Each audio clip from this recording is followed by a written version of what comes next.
Sports Hub headlines. Celtics had last night off, but they'll play another big game tonight in Philadelphia against the 76ers. The Green lead this playoff series 3-2. Grandy and Max have the pregame at 7:30 and the tip-off at 8 here on 98.5 The Sports Hub. Last night, Detroit forced a Game 6 with a 116-109 home win over Orlando. Cleveland took a 3-2 series lead on Toronto with a 125-120 victory. And Houston forced a Game 6 by beating the Lakers in L.A. 99-93. Bruins are off until tomorrow night when they host Buffalo down 3-2 in that best-of-7 first-round playoff series. Also, Jeremy Swayman named as a Vezina Trophy finalist last night, along with Ilya Sorokin and Andrei Vasilevsky. Last night, Philadelphia eliminated Pittsburgh in 6 games. They won in overtime last night, 1-0. Las Vegas beat Utah 5-4 to take a 3-2 series lead, and Montreal beat Tampa 3-2 to take a 3-2 series lead. And the Red Sox lost in Toronto yesterday 8-1. Brian Bayo failed to make it out of the 4th inning. He took the loss. Sox are 12-19. They host Houston tomorrow night at Fenway Park. The team also yesterday placed lefty ace Garrett Crochet on the injured list with left shoulder inflammation.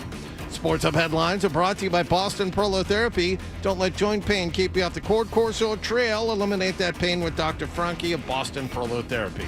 I'm John Wallach on Boston's Home for Sports, 98.5 The Sports Hub. Your next update at 6:30. This is what happens when analysts take over the games, take over the sport. This is where you talk sports. It happens all the time. The Sports Hub.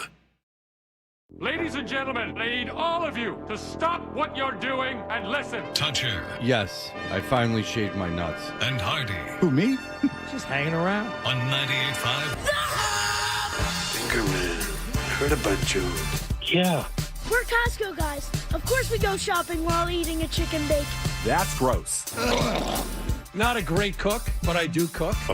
When I asked him about the sides, Kick them in the balls. I don't care about it, but it's not good behavior. Blaze Bailey is omitted. Toucher and Hardy We're the best friends that can be, my buddy and me. on 98.5 The Sports Hub. Let's go. Today. Yeah. Hey, everybody. We are Toucher and Hardy, Town Fair Tire Studios, 617-779-0985. You can watch us on YouTube. Subscribe to 98.5 The Sports Hub on YouTube. Watch us on there. I'll tell you that much. Big time stuff today.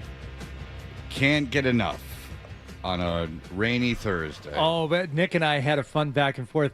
Nick came in here before John managed to show up today. Early bird my ass. But Nick and I had some time in the studio, which we don't normally get. Nick came in here and he said, "Spring has sprung." And I said, "Yeah, sprung a leak." And we had a good laugh, the two of us. And we could have kept it going. But when you've nailed it, and credit to Nick, he knew to leave it alone. Nick knows to leave on whatever someone else says. Yeah. Well, he's a very unselfish setup man, and he gave me a great line, and I punched it up, and we left it. Yeah. It was a good morning. Yeah. Good job, Nick. Yeah. Sprung a leak. Right, because it's raining. Right, a lot. And then Wallach showed up here half an hour late. Nice John, what was going on? There was a big accident on the Mass Pike. No, there wasn't. There was. Very big. My exit was closed. No. What exit? Exit 123 eastbound, which is the exit from the Mass Pike to Route 128 north. Oh, I'm sorry, 95 north. Big accident. Exit closed. Traffic a mile or two back. Something I didn't know was there until I got there. So usually I get in about 10 after 5, and today I got in at about 20 minutes of 6. So where did you have to go? You had to stay on the Mass Pike? I had to stay on the Mass Pike, go all the way into the exit with the hotel over it, and come back around. Oh, yeah. Why could you have gone south? No. It was exit to both north and south. I'm sorry. Oh, that's how they get you. Yep. Okay. And you were able to avoid the people trying to get off the freeway? There was a lane open to get you over to Watertown? Yes, there was. It was not good. Not good because, as you guys know, you're powerless. You're sitting there, and it's 3 lanes, 4, because there are always some idiots who think they can skirt the system by driving through around the breakdown lane because they figured, oh, this will be an easy way off, and they had 4 lanes all the way down to 1. You know what that makes me want to do, actually? Because up until doing this show, even though it was the same route in here, every single time, maybe once I had to go a different way, I would still use Waze driving to work for the midday show. Yeah. Right? Now, for Dorchester, I had different routes, and I was just used to using Waze every day just to see what was what. But never have to use it in the morning. You know, it might be worth just popping it on just to see. Had you done that, John? There are about 18 different ways. 18 different ways I could have gone had I known the accident was there, and I would have been here on time. But I did not check because why would you? You know, it's 5 a.m. Why would you check? Yeah, well, so there you have it. That's and why I got screwed today. Waze is too turkey jerky. Waze is too funky. Waze gets too cute. Waze will put you through a neighborhood. We've talked about this. There's that famous northeastern route you took. Yeah, to get to work or to get home from work. I forget which it was. It was to get home from work. Yeah, and that it took was me into bad. a building. Well, sometimes you got to know when to ignore it. That's what I like is directions that sometimes are often false. Always use Apple Maps. Always. Never use Waze. Ever. I use Google Maps is what I use. I do not use Waze. And before that, I used MapQuest. But then that even got too ghetto for me. Like, I did use MapQuest when we were in Dorchester because I found it the most, like, locked in. Well, you've probably got a pretty slick computer set up at home. Do you print out the MapQuest, when you have to go somewhere? I don't have a printer at home. What? I bought one and I couldn't put it together. What? So I ended up throwing it away. What? I don't even have a printer at home. I don't believe that. You're not all technologically buttoned up there in the Toucher household? No. I don't know, strangely enough. My parents, if you get into any of their cars, will have a tabloid-like book of maps. Should they need one. Yeah. They still have them. And my dad has had the same car for years and years and years. And you can tell when they've gone on. They can't go on journeys in that car anymore because it's got, 500,000 miles on it or something. He's very proud of it. And it's the boogermobile, as we call it, because of the fingernail clippings and boogers that are everywhere. They'll be in town tomorrow. In a rental car. I would not want to get the rental car after them. But the notion of having maps, I mean, like idiots like the idiot children like Beaton have probably never had to carry like a map around in the car with them. Oh God. I mean, that kid didn't start driving until 2015. Is that right? Yeah. Probably 15, 16. Yeah, the math works. Yeah, so he's probably never had to consult a map, at least in the car. Can you imagine what Beaton would do if presented with a map? He wouldn't know what to do with it. Oh, the unfolding and I tried explaining to my daughter. What the hell is this? I mean, never mind the fact that there are kids going to UMass, like probably on our frickin' street. But there are kids like in Canton who go to UMass, but every time she needs to go to or from, she expects one of us to drive her there or go pick her up. But believe me, I don't really mind it, but there are some times I'm like, hey, if there's someone like literally a quarter mile away from here that from high school who is also going out there, couldn't you share a ride? No. All right. So her roommate lives in Plymouth. Okay. Yep. So I said, hey, you guys are attached at the hip anyway, and you're going back and forth on pretty much the same times. I said, why don't on one of these times, I said, I'll shoot down 95 and we'll pick an exit somewhere near like 495 because that's generally how we get out there. And if your roommate is coming up from Plymouth on 495, and makes all the sense in the world. It's easier than easy. Not to a 19-year-old. What do you mean?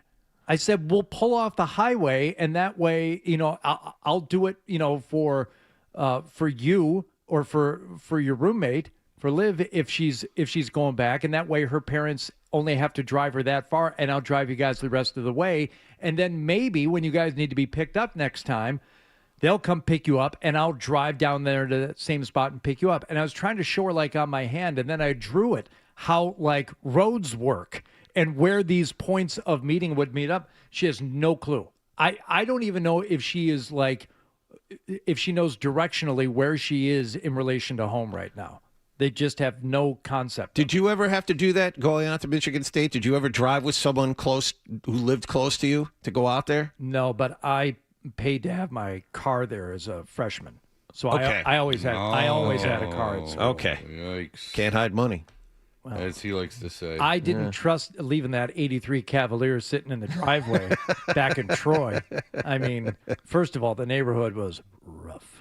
And, I wanted to have my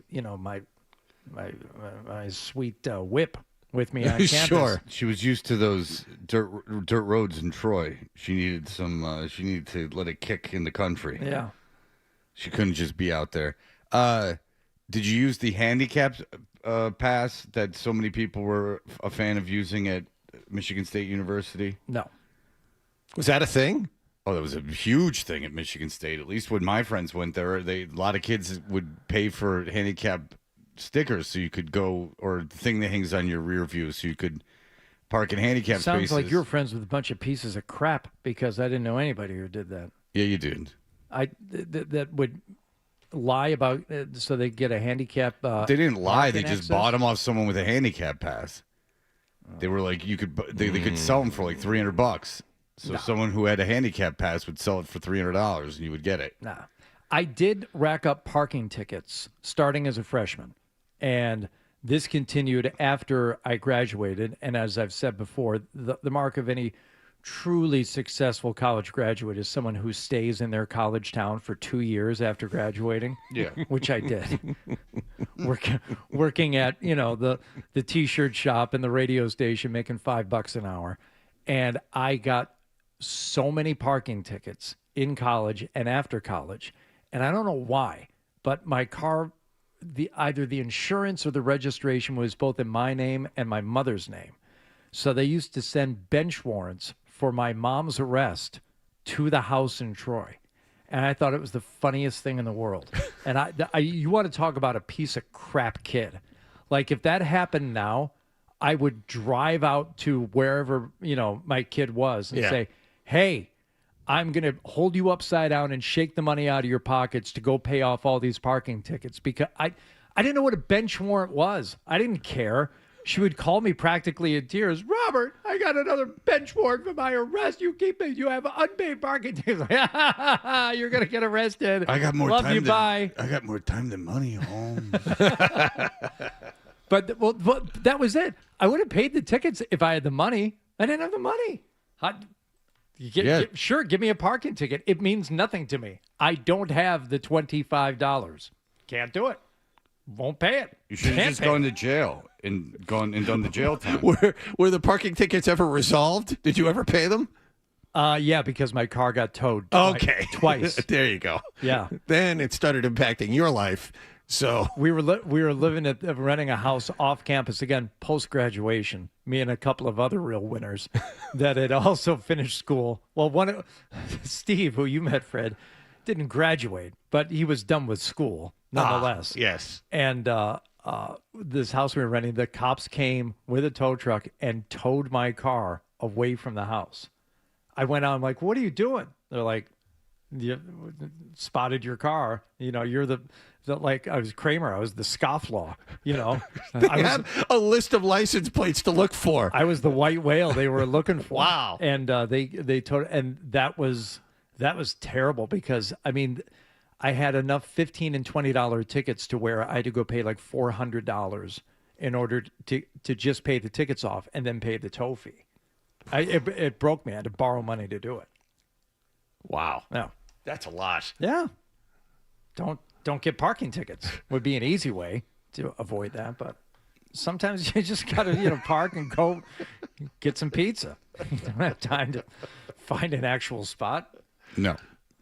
especially at East Lansing, when they're just selling people the right to be on campus without enough parking, and everyone's being irresponsible, and they're not going to people with handicap placards and buying them from them, which is a favor to them. As a freshman, I parked at the Islamic Center over off of Hagedorn, I think.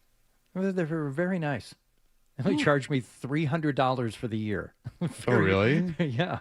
That's not bad. I was just going to say, it's a good price. Yeah, it was. It was good. Now, did they give you a sticker or something so that they would know? Yep. So were you driving around with a sticker like of this Islam Center? Yeah. How big was it? It was the entire back window. Yeah. So it was like almost like you were that was your identity at school. Yeah. Wow.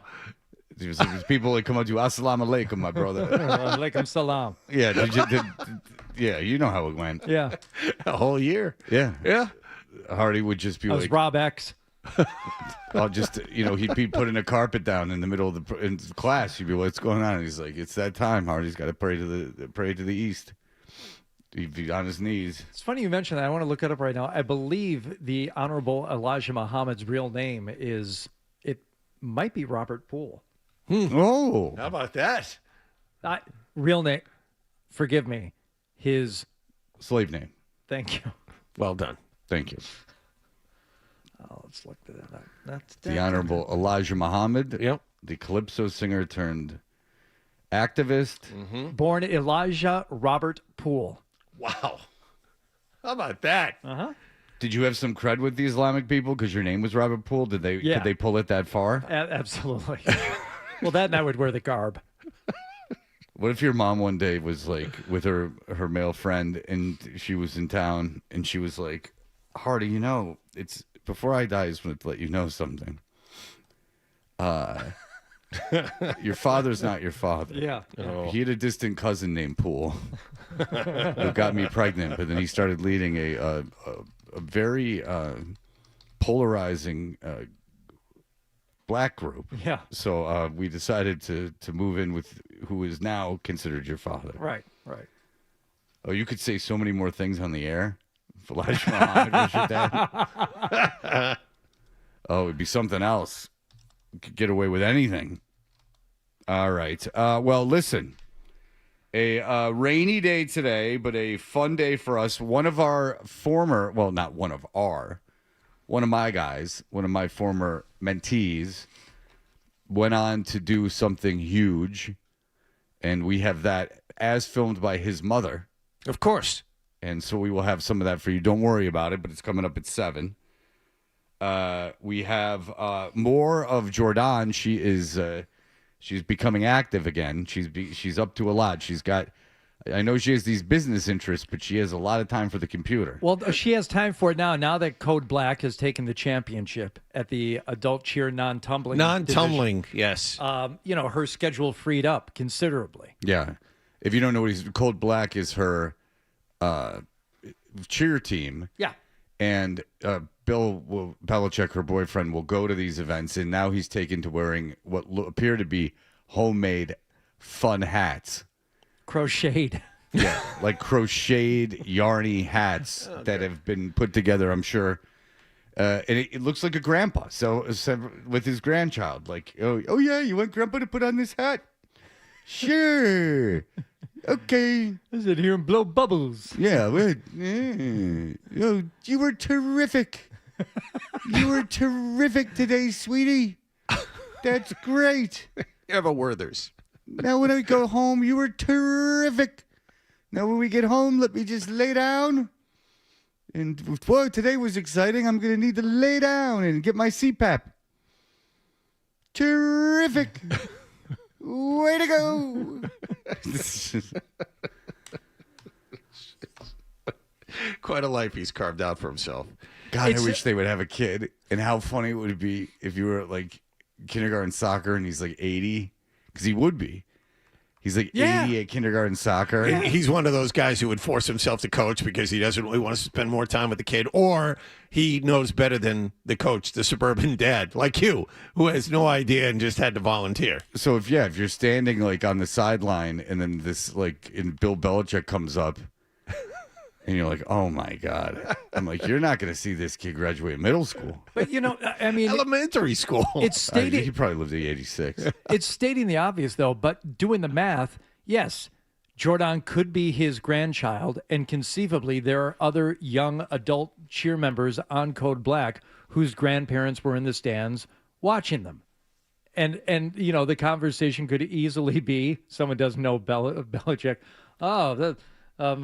my granddaughter's on top of the pyramid. Which one is yours? Well, that one's mine, but it's not my granddaughter. How about this? He'd be older than the other grandparents. Yes. That was what I was going to say. Because he's 74. I'm 51, and my parents had me in their 30s, and they're 84. So he's only 10 years younger than my parents, and he's 23 years older than me. So that means that the grandparents of people Jordan's age. No. 80.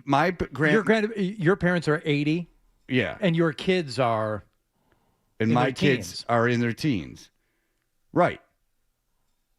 But they're not 24. So Bill would be older than the grandparents in there. Do you understand? No.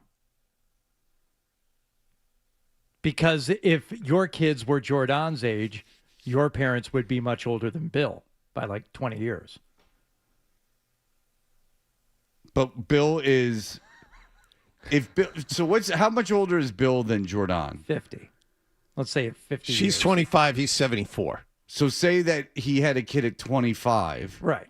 And then that kid would have to have kids at 25. So it would be a young grandparent. On the younger. It'd be on the younger side. Okay, very good. All right, you had to figure out the math. Way to wreck it, Hardy. Wow. Yeah, I was trying to make it sound worse than it was, and you had to bring reality into it. I don't like that. All right, we'll be back in just a moment. But down in North Carolina, he's probably an old grandparent. Yeah, well, thank you for bringing it back. Yes, they do have them young down there in the South, even though it's a lot of people from the North infiltrating South Carolina. It's where everyone wants to move. Everyone's getting tattoos. Yeah. Gary Tanguay, Gary Delabate, every Gary wants to move down there. All right, we'll be back in just a moment. You're welcome, sir.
I don't have time to think about that right now. Hunter and Hardy. It's ridiculous. The Sports Hub. Did you catch a game last night?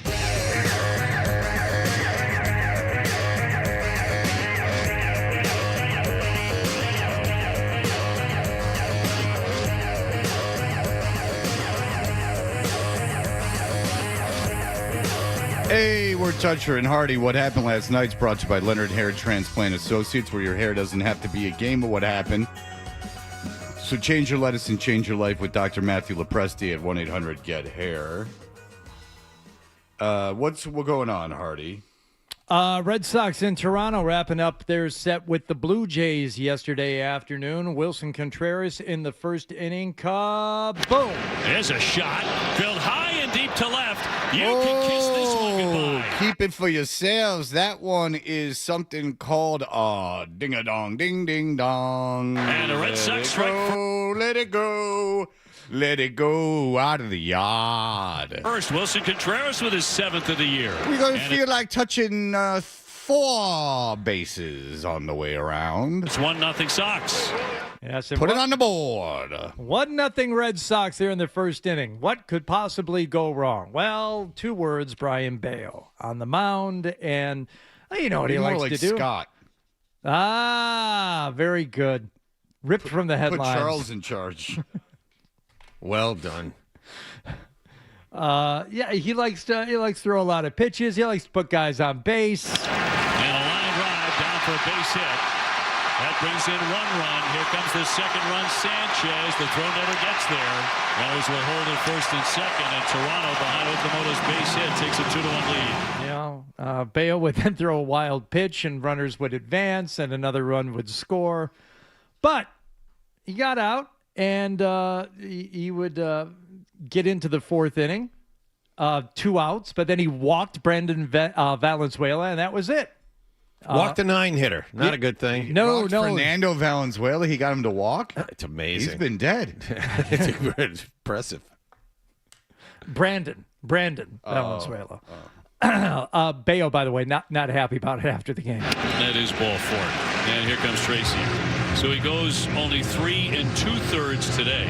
It started out awfully well, shaking his head as the Sox interim manager comes out to get him. Still shaking. Contreras has a word for him. Tracy takes the baseball away, and Bayo once again fails to go very deep at all in the game. 3-1 Toronto. Okay. That was his 5th start. Anyone want to guess how many times he's seen the 5th inning? That was his 5th start, you say? Once. Correct. Yeah. He's made it to the 5th inning once in 5 starts. That's not great. Shaking his head. I don't think he was shaking his head at the manager. He was shaking his head like, I don't belong out here. Got an ERA of 9 after last night. So you're not good. Not good at all. Well, part of what's our manager's name again? Chad Tracy. Thank you. Tracy's calculus in this. He's like, well, yeah, there's some guys on base there, but here, let's let him describe it. Is that kind of what led to you taking him out there in the 4th?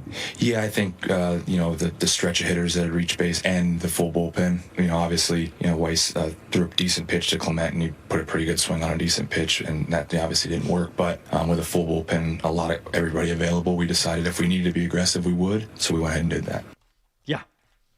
As he said, they brought Greg Weissert in, and there's a drive sucked into the left field corner, carrying, and that ball's gone. A home run.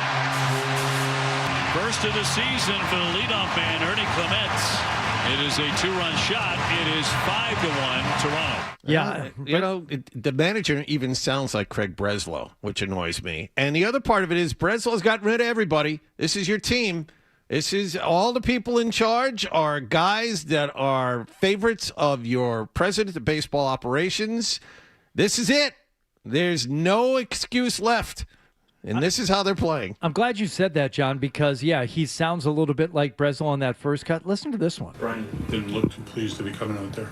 No, but I don't. Most pitchers I know don't like to come out in the 4th inning, so that's okay. Did you address it with him, or is he in a pillow fort? Is he trying not to wake up guys who are napping deeper into the clubhouse? A lot of pitchers don't like to come out, so that's okay. On the 4th inning, so that's okay. That's okay. It's okay. Don't Yeah. worry about it. Just everyone cool out. It's okay. It's okay. He's the little hairy hothead sometimes. So if you talk in this kind of tone, you won't get so mad. I told Brian, don't be a poly pissy pants. You just go ahead and take your lumps, mister. You address it with him or speak with him about? What I do, Not like yet. a letter? I'm sorry, I'm not in light in the mood.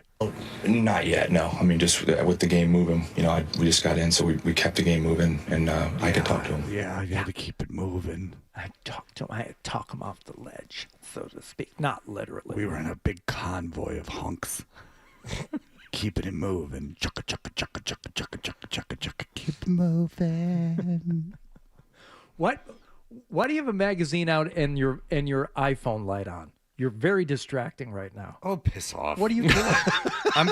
I'm doing something called preparing for 725 while doing this segment with you and doing a fairly good job. But you keep shining that light in my eyes. John. Ah! Yeah. Come on, what are you doing? Everyone slow down. Let's do this seriously. Okay. So Will you put that away, please? I have my iPhone light Just point it the other direction. in the hallway. I saw a Boston magazine, the one with Vrabel on the front. Mm-hmm. And then I disagreed with Adam why he was on the front. But then I went, oh, this could be good. And I'm going through the 100 top Bostonians because I'm going to change up what we do at 725. We were going to do something, but I think this is funnier. Okay. And so, while we're talking and you guys are talking equally, I'm just going through and seeing if there's any names I recognize, like some guy who runs a company or runs a college or is in politics. I'm not overly interested in. They're probably pretty popular. Yeah. But there are some people in here that are pop culture-y that are kind of funny to make fun of. Fred, look at me. I appreciate you, and I understand what you're doing. I don't appreciate being blinded by that So, light. John, the light on my phone is on. Now, you tell me. Now it is shining directly in your eyes. That's annoying. It's not blinding, but it's annoying. It's annoying. Get on YouTube, everyone. This is considered annoying in this room. Yeah, it's First of all, annoying. I'm old and blind, and I can't. When I have my we like to contacts keep in. it dark in here, otherwise. It's super sexy. That's right. You guys are Put stinkers. some readers on. You won't have to use that light. The problem is when I have contacts on, I can't read, and then if I put readers on, it feels like I have magnifying glasses on my face. It's like I'm robbing Peter to pee on Paul. What? What are you doing to Paul? Robin Peter to pee on Paul. Yeah. Paul's not going to like that. No, Peter's not going to like it. Paul likes it because he gets paid I see. to let me do it. Did you address it with him or speak with him about? Not yet, no. I mean, just with the game moving, we just got in, so we kept the game moving, and I can talk to him. Yeah, I'm going to talk to him later. So there we go. There's the 8-1 final from Toronto yesterday.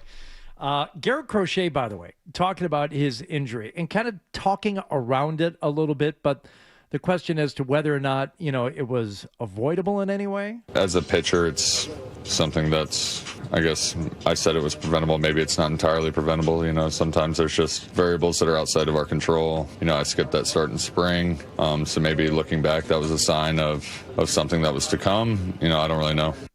What do you think? I don't know what to make of that. Shoulder inflammation is what to make of that. He is on the injured list. For a team that's already in last place. That's what you make of it. Regardless of how he tries to paint it and how much doublespeak you get from the interim manager and the president of baseball operations, this team stinks. Okay. They're awful. Whoa. They're not worth your time. That's the bottom line to all of this. John at 985thesportshub.com. Get rid of the H. That's right. Get rid of the H. Good enough. You The only time you should leave out the H. You need to get well. Jazz Wallach never gets rid of the H, right? Shut up. You ain't gonna get well until I get good. Made me feel good. All right. Before we get into the With your mouth. before we get into the playoff results from last night from both the NHL and the NBA, let's check in with Marco Sturm, whose team does not play until tomorrow night. Celtics, of course, they will go tonight. But I was surprised to see this one pop up. Marco Sturm. Now the Bruins won in overtime in their last game, but not much sleep. It was just there was a lot going on. When you face those kind of games, and you never know which way it's gonna go. It's not just one game. It's also from the other night at home. There was a lot of things happening in the last 3-4 days. So I feel like I was hoping I would sleep like a baby, but I didn't. So he's still suffering through sleepless nights after a win in the playoffs. Yeah, coaches never enjoy wins. They only like wring their hands over losses. Well, go to the trainer's room and get some Percocet, you turkey. That's not going to put you to sleep. What if it has that opposite effect? Fair enough. I'll have to experiment. And as we know, James Higgins was a healthy scratch for that overtime win over the Sabres. Anything else on that, Coach? Yeah, no, I mean, he was in the mix too. But end of the day, I didn't, it's a Game 7 for us, so I didn't want to put him in a bad spot too. He still needs to learn a lot. He played great so far to this point. Hopefully I can use him again down the stretch. But yesterday, I thought experience going into a game like that. Can't blame them for that. No. A lot of people would like to see Higgins, but you can't. You go with the experienced guy. He came in and he played fine, and we're all excited when he got his first point there when he was called up. But beyond that, had he done anything that would warrant his inclusion on a playoff roster? Just night in and night out without giving it another thought. No, you need him to score goals to merit a spot. He's not a checking line forward. You go with the experienced guys now. They may not be as big of an offensive threat, but in theory, they'll be more disciplined in their own defensive end. There's no time to play around. You found out how you have to win games in this series, and it's all defense. It's defense with an opportune goal. You're gonna win. Limiting opportunities and having Swayman stand on his head a couple times. You can only depend on getting 2 or 3 goals. You got to keep them under 3 goals, basically, to feel comfortable about winning. You have to keep them under 3 goals, I would assume. No, that's a fair statement because this team isn't scoring 5 or 6 a game. So I would agree. You keep into 1 or 2. I'm just saying, if you in a vacuum, now games go other ways, and you give up 4 in a period, or you could go out. Who knows? You could go out and score 4 goals in a period. Like, things happen, but in a vacuum, if you were going into the game and you were saying, "How are we going to win this?" just based on the most likely scenario, it would be to keep them under 3 goals, and sure. then that might take it overtime, and then whoever scores in overtime. And so, yeah. I would. You've learned enough. You've learned your lesson. At least against this team, you got to keep it extremely tight, and you can't afford to have a kid out there that makes a mistake defensively at any position. Right, and especially in an elimination game. Now, there was one possible elimination game last night in the Stanley Cup playoffs, 2 in the NBA postseason. How did these teams fare? I know. Well, I went on the internet. Okay. Shush. Don't tell people they can find out on the internet. We'll all find out together, presumably, when we continue. Maybe you'll find out. I already know. I'm a sports guy, too. Pistons won. Oh man. God, come on, man. I wasn't even going to mention it. That was a real good one, too. I don't have to say anything. That was one to sit down and really soak in. All right, so we'll be back in just a moment. Who cares? Sports Hub headlines.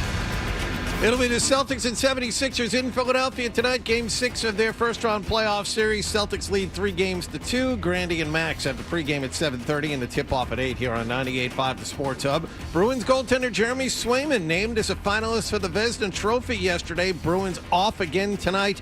They trail Buffalo 3-2 in that first-round playoff series. Game 6 at TD Garden tomorrow evening. Red Sox lost in Toronto 8-1. They're 12-19. They host Houston tomorrow night. Garrett Crochet placed on the injured list with left shoulder inflammation. And the New England Revolution beaten last night by Orlando City SC 4-3 in the round of 16 of the U.S. Open Cup. Sports Hub headlines are brought to you by Bobby Lee at the Chevalier Theater. Comedian Bobby Lee is coming to the Chevalier Sunday, May 3rd. Grab tickets now at chevaliertheater.com. I'm John Wallach on Boston's Home for Sports, 98.5 The Sports Hub. Your next update at 7 o'clock. Touch.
Hey, everybody. If you're just getting up, today's just blah. Today's just a real blah.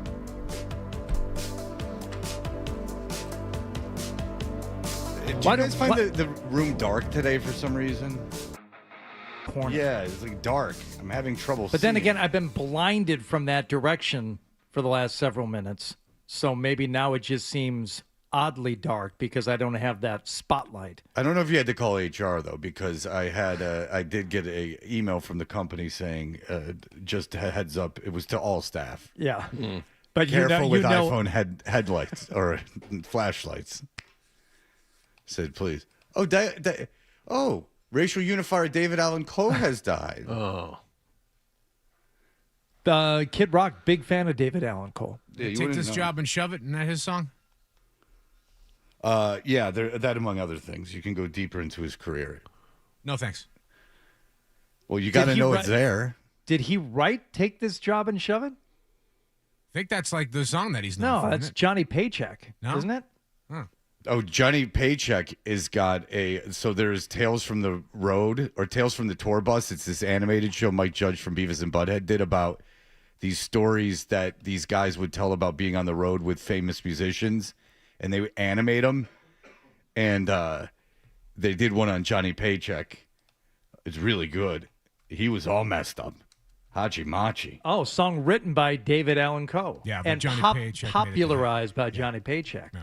He says, take this job and shove it. I ain't working with these blacks no more. Oh. That's basically how the original version went.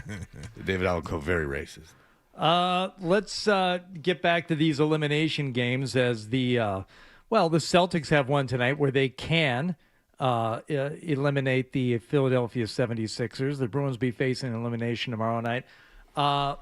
Last night, there was a hockey game, and we have time to play all the goals from it in 14 seconds. Michkov gets it back across at the line. York with a shot. They score!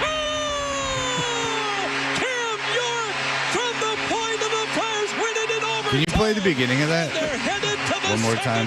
Sure. As Philadelphia eliminates Pittsburgh with the overtime goal in an otherwise 0-0 game. Here it is from the beginning again, Fred. Michkov. Oh, that's where Balky's from. Balky, where are you from? Michkov. Oh, cousin Larry. Oddly, you and Balky continue to get those hot blonde chicks. No question about it. No, there's nothing problematic plot-wise or logically, not at all. These two stunningly beautiful women that just happen to be in your building in Chicago, while you two are idiots, not unattractive idiots. It all makes sense. That run a antique store. Yeah. Mm-hmm. They have chosen you. Yes. The two of you as their partners. Yes. So there you go. Philadelphia wins that one. The Detroit Pistons, oddly, down 3-1 to the Orlando Magic and facing an elimination last night. Cade Cunningham said, not so fast. Cade will drive it. Cade stops and fires. Fills it up! Cade Cunningham with 31.3 seconds left. And he has just set a career playoff single-game scoring high with 45 points. The previous record held by the great Dave Bing with 44. That is George Blaha, who has been doing games since 1976. I was 1 year old. So it's from the moment I moved to Detroit until now, George Blaha has been doing the Piston games. And Cade Cunningham obviously feeling a little better after that collapsed lung. Pistons 116-109, still trail the series 3-2. Well, call me a naysayer, but it does concern me that Cade Cunningham has to be otherworldly for you to squeak by Orlando. That game was like a 4-point game late in the fourth, too. Not a lot of other scorers on that roster. Tobias Harris is one, but after that, the pickings are slim. I guess Duncan Robinson could light it up. He never does. But in theory, if he gets Duran, hot, in theory, should be scoring for you, but he's not shooting in this series. Yeah. He shot the ball 6 times. And last night it was Tobias Harris with the 23s you mentioned, John. Duncan Robinson, Jalen Duran, both had 12. Everyone else in like mid to low single-digit scoring. they have a guy, Karis LeVert, who comes off the bench. LeVert is good for 35 points or 0. Yeah, It just depends on what night you see him. Last night it was 2. Yeah. It also depends if Cunningham's playing. When Cunningham's not playing, Levert was going for 30. Yeah. But when Cunningham's in, he's incredibly ball dominant. He hadn't been earlier in this series as much, but last night they obviously told him, just you do this.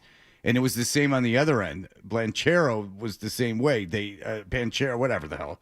Boncaro, 45. I think he got 45 too, right? Yeah, he had 24 points like before the first half was over. Boncaro. Boncaro. Mira. Boncaro. Lakers had a chance to eliminate the Houston Rockets in L.A. last night, right? Big step up in La La Land, and LeBron James. Dinah Shore was there. Bob Hope, Dinah Shore, all the luminaries turned out to see if LeBron James would be the star. 16 seconds. James, a deep 3. Short rebound. Smith. Foul applied with 11.9 remaining. And James now 0 for 6 from three-point range. So they're playing every other night. James is 41 years old. Houston has no one over the age of 22, basically. Well, they do. He's just hurt. You understand what I'm saying? Yeah. And so, like, every game this series goes on seems to wildly favor Houston. I mean, they're playing every other night, and LeBron is 41, and LeBron played 39 minutes last night. I mean, this can't be easy on him. Amen Thompson played 46 minutes last night, and he was jumping out of the building at the end of the game. I can't help it. Marcus Smart fascinates me that he's part of this Lakers team, and he's starting, and he's firing up threes. And I've seen this act before, man. When they were doing the rosters on whatever national game they had. He's the new Derek White.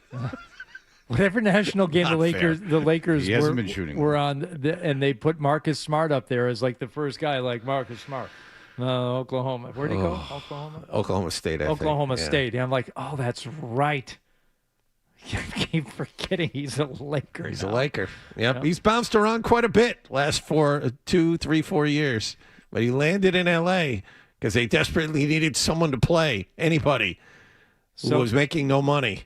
That's dangerous. So Houston was up 3-0 in that series. Lakers were up 3-0 in that series. And as we all know, no NBA team has ever come back from a 3-0 deficit in the postseason. Ever, ever, ever. Right. And only a handful of teams who have been in a 3-0 situation have even managed to force a Game 7. So, Celtics a few years ago. Yeah, one more win for Houston, and they will be in rarefied air of forcing a Game 7. And the Lakers could be looking at the first team ever to lose a best-of-7 after going up 3-0. That'd be great. And for LeBron, it'd be great if LeBron called it quits after this year, after that happened. There's pretty good chance of that happening.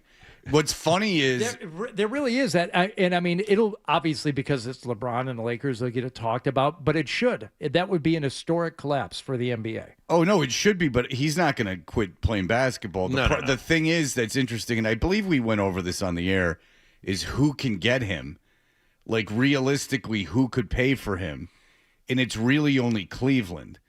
Like, Cleveland, according to there was a huge article like a month ago in ESPN about where he could go. Was Golden State one of the other possibilities? Yeah, but they can't pay him. Like, he could go to Golden State. Like, there's some teams that just won't take him. Yeah. And there's some teams that can't pay him, but they would take him, and Golden State was one. The only team that conceivably, according to this article, that would pay him is Cleveland. That the Lakers don't really want him anymore.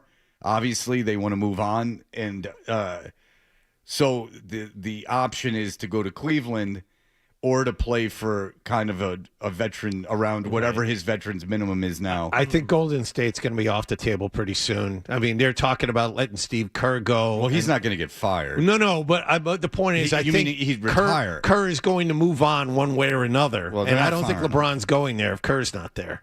Yeah, Kerr's not getting fired from there. He's like Popovich. He's not getting fired from there. You wouldn't fire him either. No, I wouldn't. But they're trying to figure out a way to peacefully separate at this point. I don't think that's the case. I think Kerr's mulling over if he wants to retire or not. I don't think that they want him out of that team. What would he's only 60. He's the reason I say that, Fred, is I was just reading something yesterday about how Golden State and Steve Kerr have talked. They've tabled their discussions. They're going to talk again next week. Right. I think that's more leaning. I think if Steve Kerr said, I want to come back, that Golden State would not stand in the way of that. They might be talking about what the attitude's like going forward, and if Golden State's like, we want to rebuild, Steve Kerr might say, okay, well, I don't want to be a part of that. I think maybe that's part of it, only because, Steph Curry now is on the wrong side of 35. Jimmy Butler's coming off a serious injury, and they got a bunch of role players around him. How old's Draymond Green now? Well, Draymond Green's not very good anymore. Well, the point is, they've had their run. They're barely making play-in tournaments at this point. With Steph on the roster and healthy, I think time. I think Kerr has to figure out if he wants to go through a rebuilding process, and then you can't ever get rid of Curry. He can't play in another uniform. Correct. So you're gonna, how long he wants to play, and he could probably play for a long time. Who knows? But he missed a lot of time this year. Yeah, but he just seems like a guy that could keep playing. No, he can, but if LeBron can play, you're only going to get him 60 games or 55 games. Oh, sure. No question about that. He won't qualify for league awards. Of course not. Which is why even play.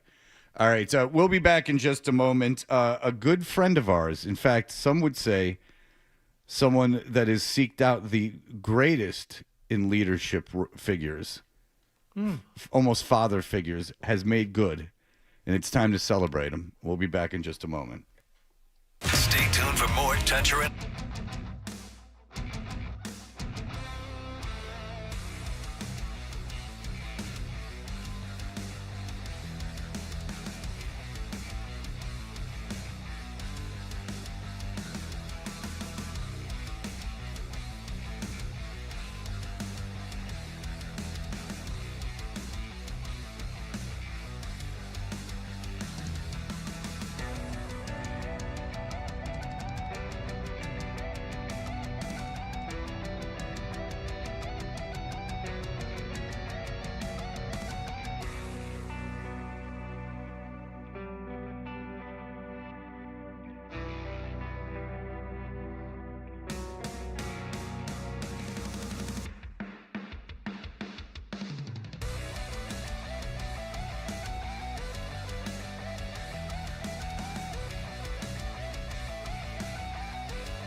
This country's a bunch of buffoons that don't know the rules. You idiot. The Sports Hub. Hey, we are Toucher and Hardy. You can watch us on YouTube. Subscribe to 98.5 The Sports Hub on YouTube. And you can also, if you would like, download this podcast wherever you download podcasts. And then you can listen to it over and over and over again. Listen to it live and then in your headphones. And then watch it on YouTube. Your whole dang day can be spent with this 4 hours of radio. What do we do when we're not on the radio? You know, you guys know us as these characters, these talking heads, gibbering and jabbering, giving you everything you need to know about sports from an expert perspective, day in and day out. What do you guys do when you're off the air? Well, Hardy plays golf. John goes to his in-laws' house. Cook shrimp scampi. Cooks. He has passions. I help people. Such was the case 2 years ago. Hey there. It's Isaac. Hi, Isaac. Hi, I'm Isaac. 2 years ago, my agent said, hey, my agent went to Hofstra University, Heather Cohen. She said, they have this big radio station down there. They're doing some kind of convention. Could you please come down? And I said, sure. And I went down, and it was a lot of fun. There were a lot of people with ponytails and ties wearing guns. They were called political talk show hosts. And that seemed to be the uniform. I've never felt worse about myself in the business, but I was there, and I spoke alone. I didn't have to speak with other people because I didn't want to be associated with them. How long did you have to speak? 45 minutes. Ooh, But the guy was interviewing me. Oh, okay. It wasn't like I was gonna say it's like a Tangway fill-in lecturer. I'm not positive I could do that. Like, I'm not positive I could do that. Minutes. I was just going to say, monologuing 45 minutes. No, I couldn't. I'm not positive I could do that. I'd have to, like, I don't know if I could, at my age, sit down and write a speech. Like, unless it was about myself, I don't know. But nonetheless, I did the show live from there. You guys will recall. You guys were up here doing nothing. And I was down there, and when I came into the studio, they let me in. They were very nice at Hofstra. They gave me the real studio, and that's where they do Islander games and stuff. So they have a real, in all seriousness, Hofstra has got probably the best technology of a university radio station. So I go in there, and it's lined up with dorks in suits, the kids of the school. And they're like, can we touch you? And I'm like, no. But there was one kid who came up to you, though. Yeah, there was. Hey there. Right. There were a bunch of kids, and they all were asking for my phone number and things like that. But then there was one rapscallion.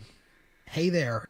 That said, do you want to come over? My grandma's making borscht tonight. Would you like to come over and dine with us? And I'm like, I can. I have plans. But what's your name, kid? But she's making a schnitzel. I think that might be wrong. Oh, okay. All right. I think that might be more German. It's fine. But there's a lot of shared cuisine. It's fine. There's no question. But but nonetheless, she was like, holla, bread. And he's like, do you want to go to my grandma's house? I said, I can't. And I said, but what's your name, kid? And he goes, Hi, I'm Isaac. And then right then I knew, I go, this kid's got charisma. So anyway, I gave my email address to a few of the kids. Say my name. Isaac. I said it, Isaac. Hey there. Okay, hi, Isaac. But Isaac was getting back to me, this, that, and the third. And Isaac said, you know what? I'm going to be at up in Boston for the summer. Can I intern? And I said, sure. And he went through the process, and he got in here interning. And once he got in, he was like a tiger unleashed in a candy store. Now, you're not saying you gave him like a leg up in any way. You essentially told him how to apply, and then he made it here on his own merits. I said he went through the process. Yes. Yeah, man. I want that on the record. I said, Isaac, you're a balloon. I'm just letting go of the string. It's up to you to fly. Beautiful metaphor. Yes. Yeah. That's nice. I'm like, you're like Webster. Let's That's hand you a bunch of balloons. You ain't going nowhere. It's just one You're a red big kid, Isaac. One red balloon. One red-headed balloon. And Yeah. just let it go. Like if he popped his cheek, he'd fly up in the air. And so Isaac. Now Isaac's.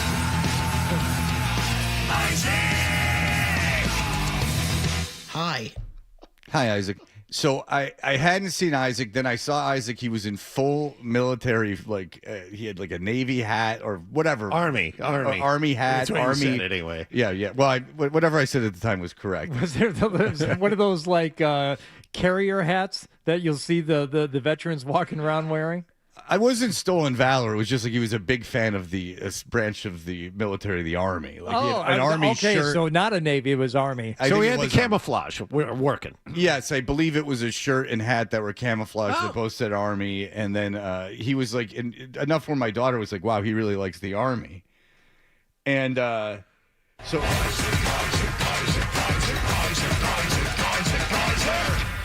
Yep, that's me. So we don't hear from Isaac for a while, but I know in my heart that he's okay and that he's probably thriving. And turns out this little show in Boston was just the first step for him. We got a call a couple weeks ago from a listener out of the blue, and he's like, hey, I'm doing work at this lady's house, and she's got Fox News on, and that kid Isaac, your intern, he was doing the weather. And I'm like, are you serious? And it was like, why would he lie? Like, yeah. And I remember Isaac told us he was doing stuff for Fox in New York. So flash forward, I think Ryan or Adam or Nick found, I think maybe Ryan found this. It's a video of Isaac on Fox News, the morning show, but we not taped off a TV or from Fox. It's taped by his mom held in a cell phone. Oh, so you get the audio with some ambient room noise along with it. One proud mama holding the phone up to the TV and Isaac. Now, Isaac had a lot to say that we cut out. He almost a manifesto. Project 2025. Isaac has a lot of immigration, a lot of thoughts on it. My name is Isaac Brendel. Say my name. So, ladies and gentlemen. Isaac. I'm sorry, Isaac. I interrupted you. Here we go. Here is Isaac as taped by Isaac's mom doing the weather on the whatever the Fox, like the big Fox News morning show, whatever that's called. Fox and Friends. Fox and Friends. Yeah. Fox and Friends. And a special guest indeed. It's a bit of a tradition around here that at the end of an internship, we have an intern come out here and help me with the weather. Audio's not bad. No, but you can hear her hand shaking with anticipation. And you can feel 70-year-old women across the country get a little moist for the first time in years. And it's not because the ration of dried food just showed up for reminding the them apocalypse. of seeing, Uncle Milty up on the TV screen. Brendan of the youth at the Howdy Doody. Oh. Howdy Doody. Come on. And a special guest indeed. It's a bit of a tradition around here that at the end of an internship, we have an intern come out here and help me with the weather. Isaac Brendel, you are a student, you were an intern here. How was your internship? It was incredible. I've been here since September. The entire team, everyone's been amazing. It was just an incredible experience all around. Listen to the confidence in my man's voice. You see the word he put together like 2 full sentences there. Yeah. How many times did he do that while he was here? He's been under the tutelage of Jesse Waters. Who? The coolest guy ever. He's the Jesse Waters show. Isaac will tell you about it when he gets off. Should Isaac in that moment have name-checked a couple of the people that he had worked with during his internship there? Because he just said all the people. Was that a misstep? No. Let's keep it on the prize. Isaac Brendel, and I only got a minute out here. Okay. All right. Let's keep it focused. Okay. Prayer, thoughts and prayers, thoughts and prayers, thoughts and prayers. Now it's about Isaac. All right. Let him teach you how to do it. He learned from the best. G. Gordon Liddy taught him everything. Where do you go to school, and what's your major? I go to Hofstra University on Long Island, and I'm a journalism major. Journalism major. Let's see if you can do the weather. You got folks watching this? What the journalism major? Let's see if you can do the weather. What the hell kind of segue is that, you idiot? It doesn't make any sense. If he were a meteorology major, then I guess that would make sense. But Isaac is outclassing this guy, but you'll notice Isaac doesn't even quit back. He goes with it because he knows he's dealing with some jabroni weatherman from some wannabe basic cable show. Would have been better, I think, for Isaac in that instance. Journalism major, let's see if you can do the weather. Actually, since I'm a journalism major, finally proof, Obama not a citizen. And then he just goes off and starts pulling out papers and citing reports. Yeah, you could have gone, Isaac, 9/11 inside job. You got folks watching this? Yeah, the entire family back home, parents, brother, grandparents. Yeah, the grandparents are definitely watching. Mm-hmm. We know that to be a fact. Yeah.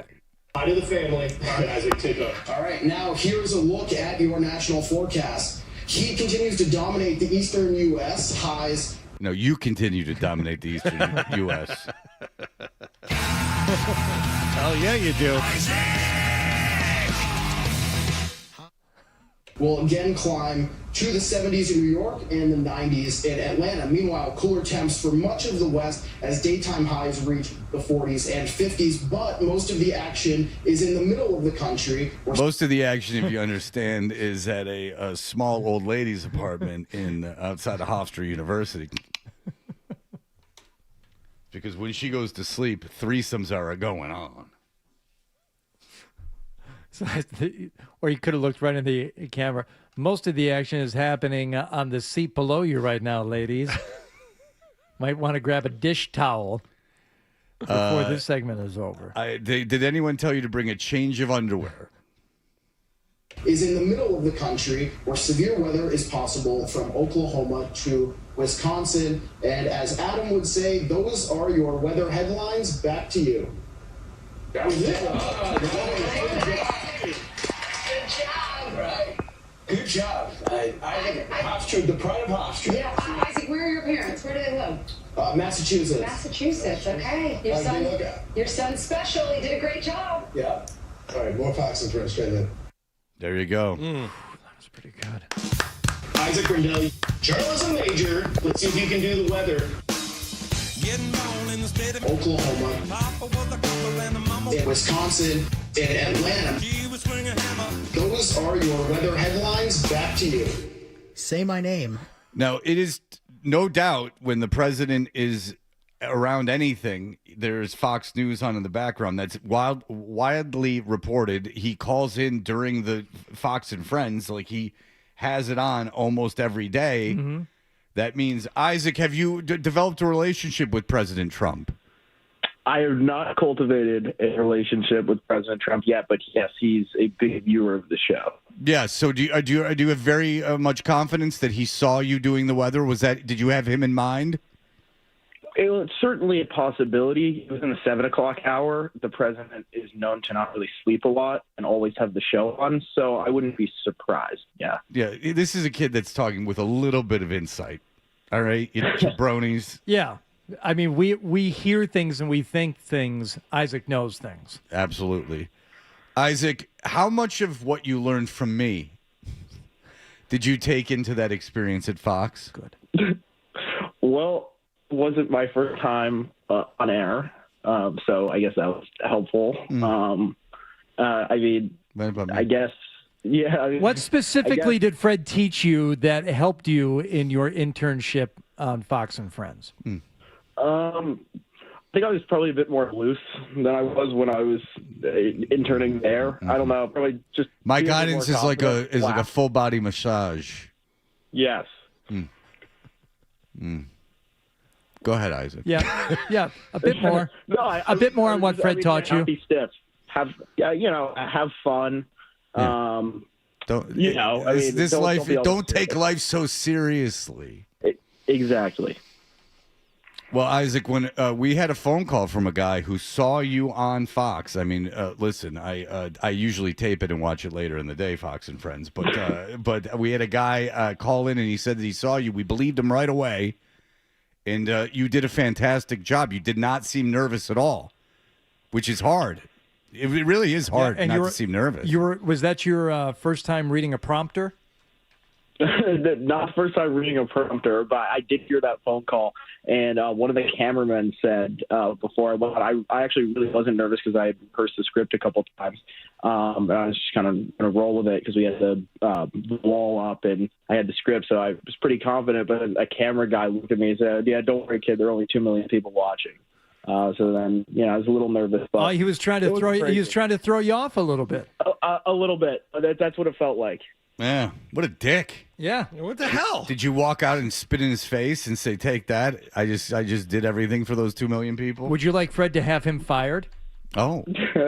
No, very nice guy. I don't think there was any ill intent, but made me a little nervous. I wouldn't have said that to you, Isaac. I would have had your back. Now, Isaac, now that you have interned for arguably the biggest radio show in the country, arguably, yeah. And now that you've interned on a national news program, what are you thinking career-wise? What seems to suit your interests and your, I say skill set. It is legion. There are so many ways you could go here, but what are you thinking now? I'm open to either radio or TV. My ultimate goal is definitely television. I like news, commentary, politics. So something in that lane, I would say, is the end goal.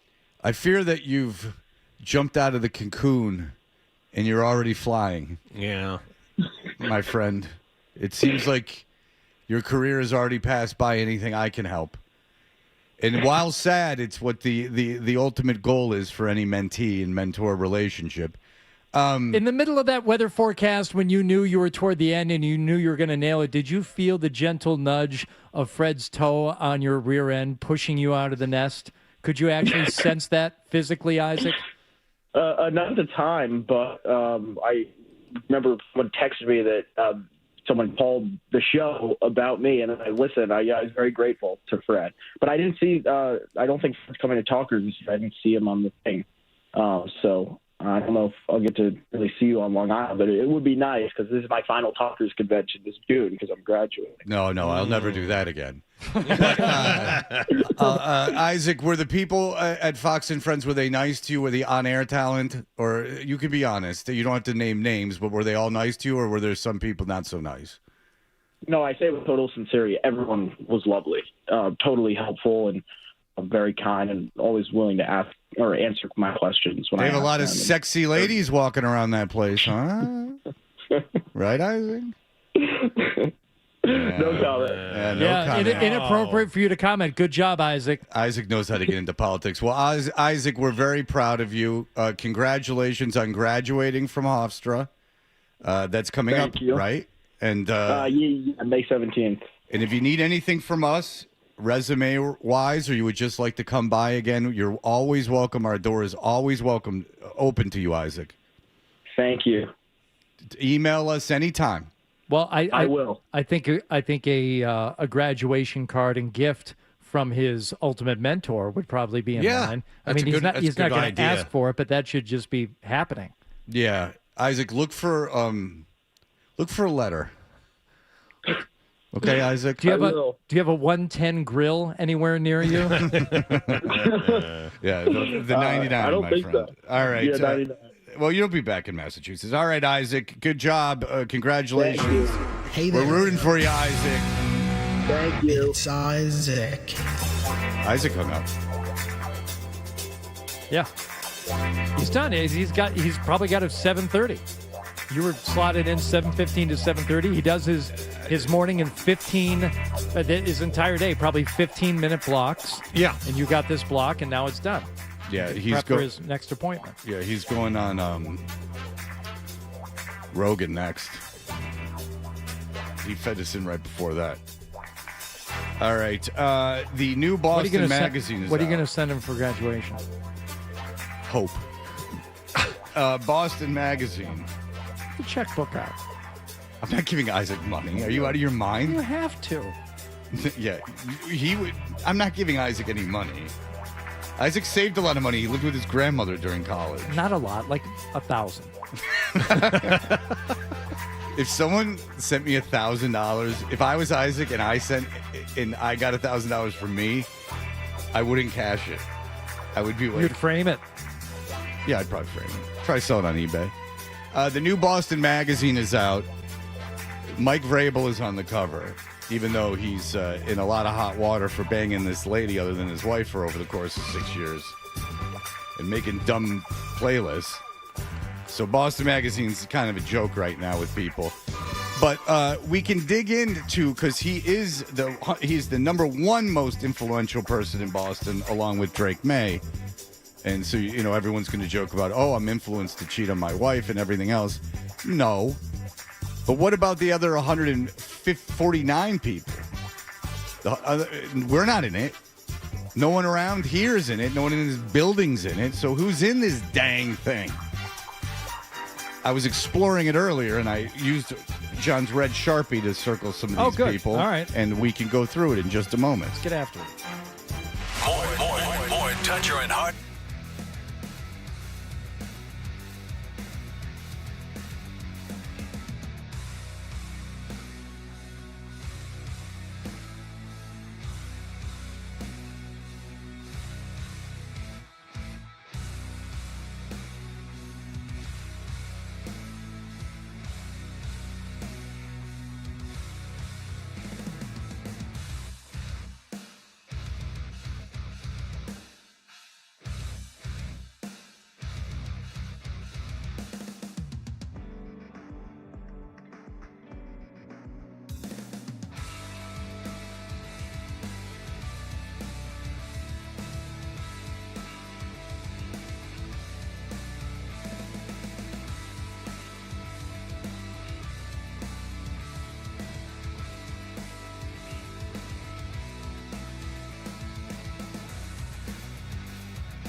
Gentlemen, are you ready?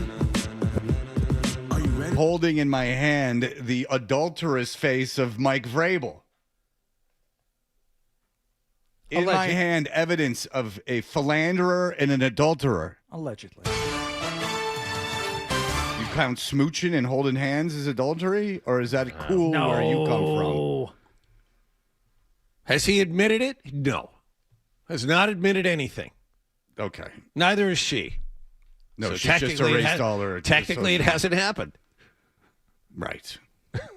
That they're behaving as two people. I think we can all agree. Right. And a lot of evidence has come out against it, like the photos of them from 6 years ago kissing at a bar. I think that is photo evidence that we're Patriot washing this. He's innocent. Did he not get a standing ovation at a season ticket holder only event last night? Fans are on his side. Yeah, that was relayed to me that the crowd went nuts, loved him. I'm like, really? At his season ticket holder event? Rabel killed it. Means nothing. Was welcomed warmly. These are just people who wandered in. Go, Mike. And by the way, there was public access to the Putnam Club that Sure. Yeah. What do you want him to do? No problem. What do you want him to boo him? I mean, like, right. Like if you saw Vrabel, would you be like, "Hey, you piece of garbage"? Well, no, you're going through a hard time. I mean, he cheated on his wife. That's all. There are people losing their minds at the Michael Jackson movie right now. Yeah, because they're Michael Jackson fans. Yeah. Well, that's a little bit more of a whitewash that it's done by the brothers. It's produced by the brothers. No Janet Jackson. She's also not featured in the movie.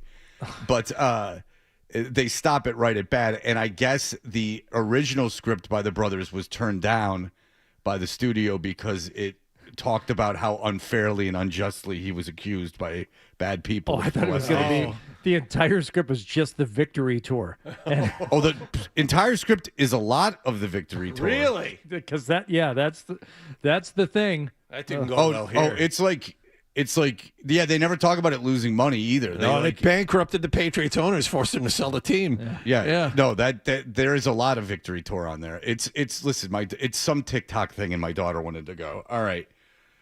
First of all, congratulations on Boston Magazine for either not getting their photos and using AI or getting a photo and ruining it by making it look AI. Boston Magazine if you had a cover that was going to go viral, this is not the cover that you want to go viral. None of us as a collective can figure out if it's real or not.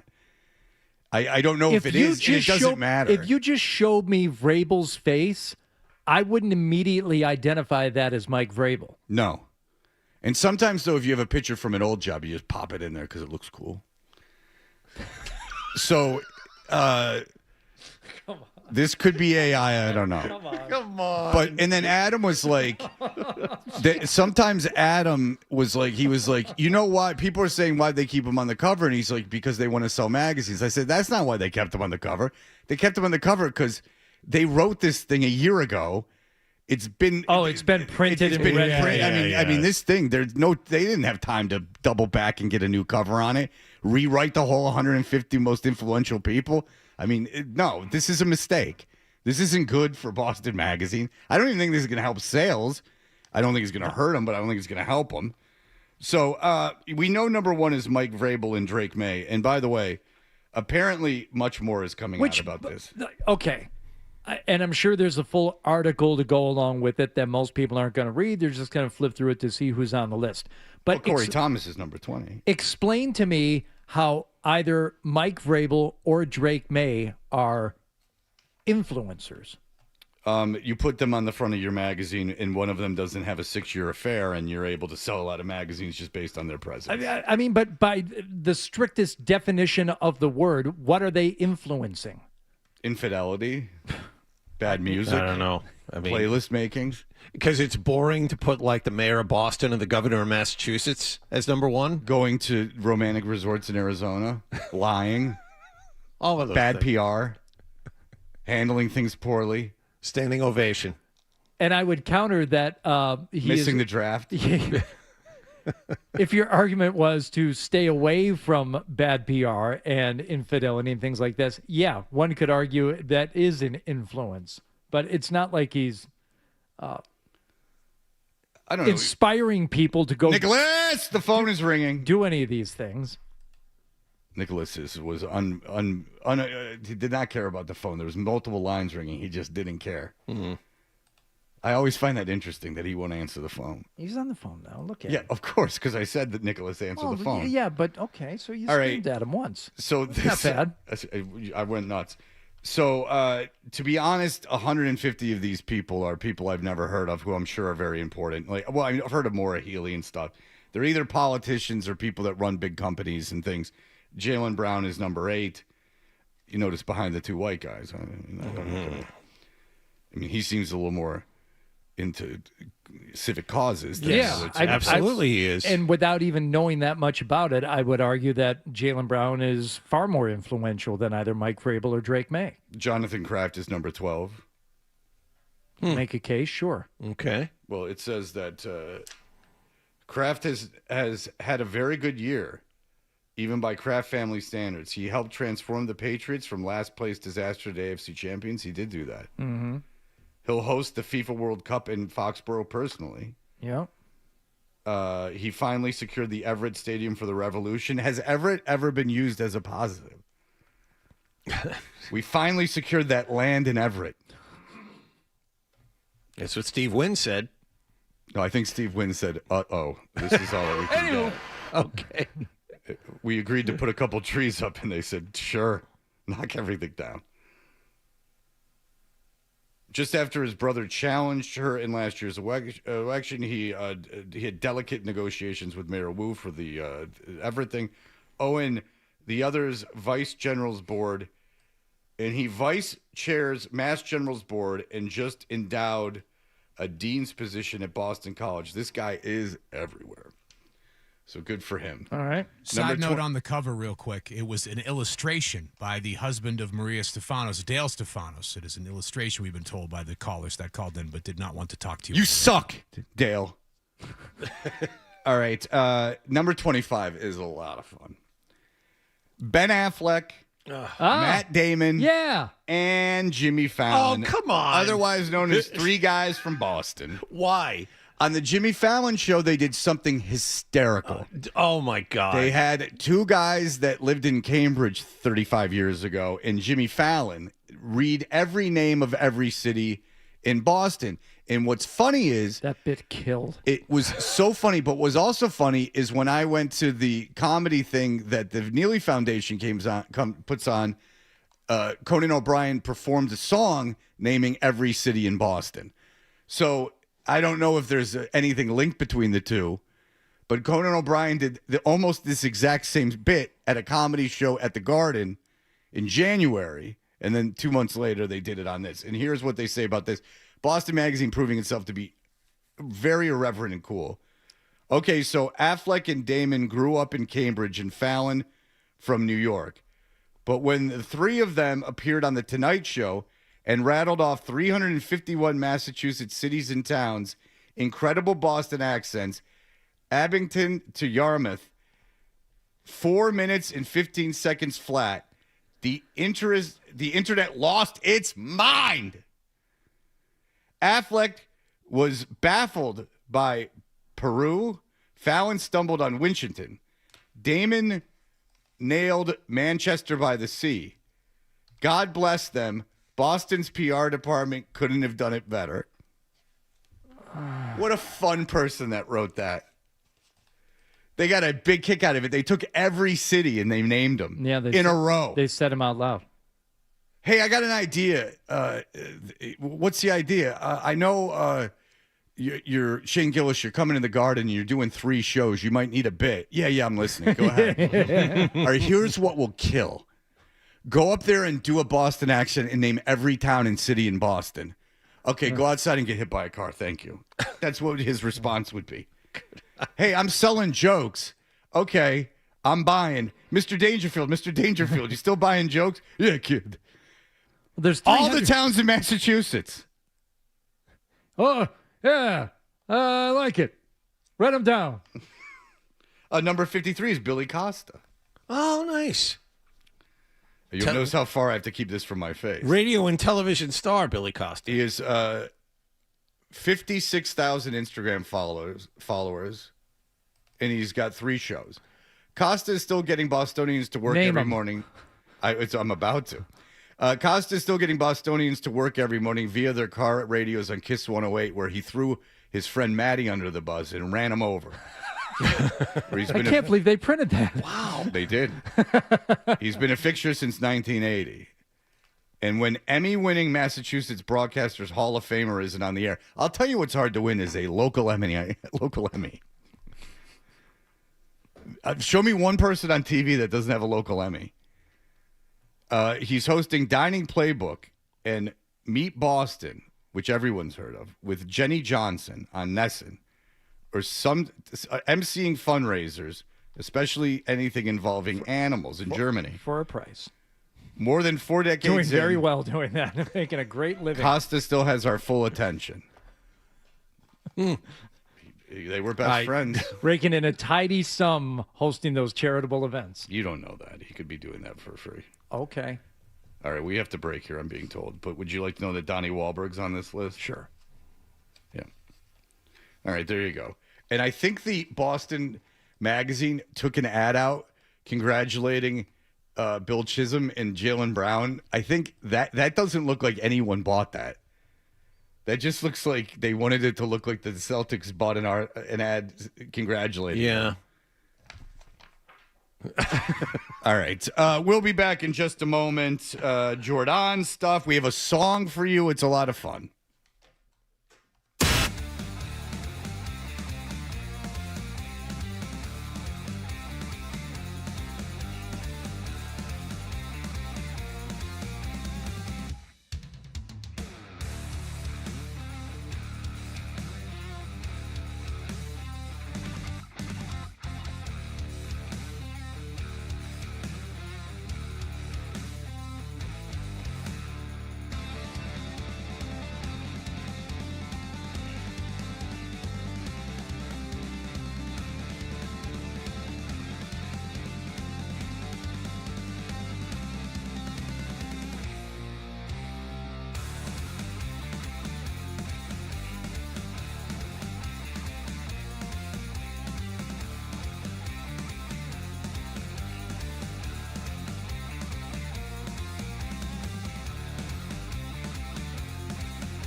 Hey, we are Toucher and Hardy coming up.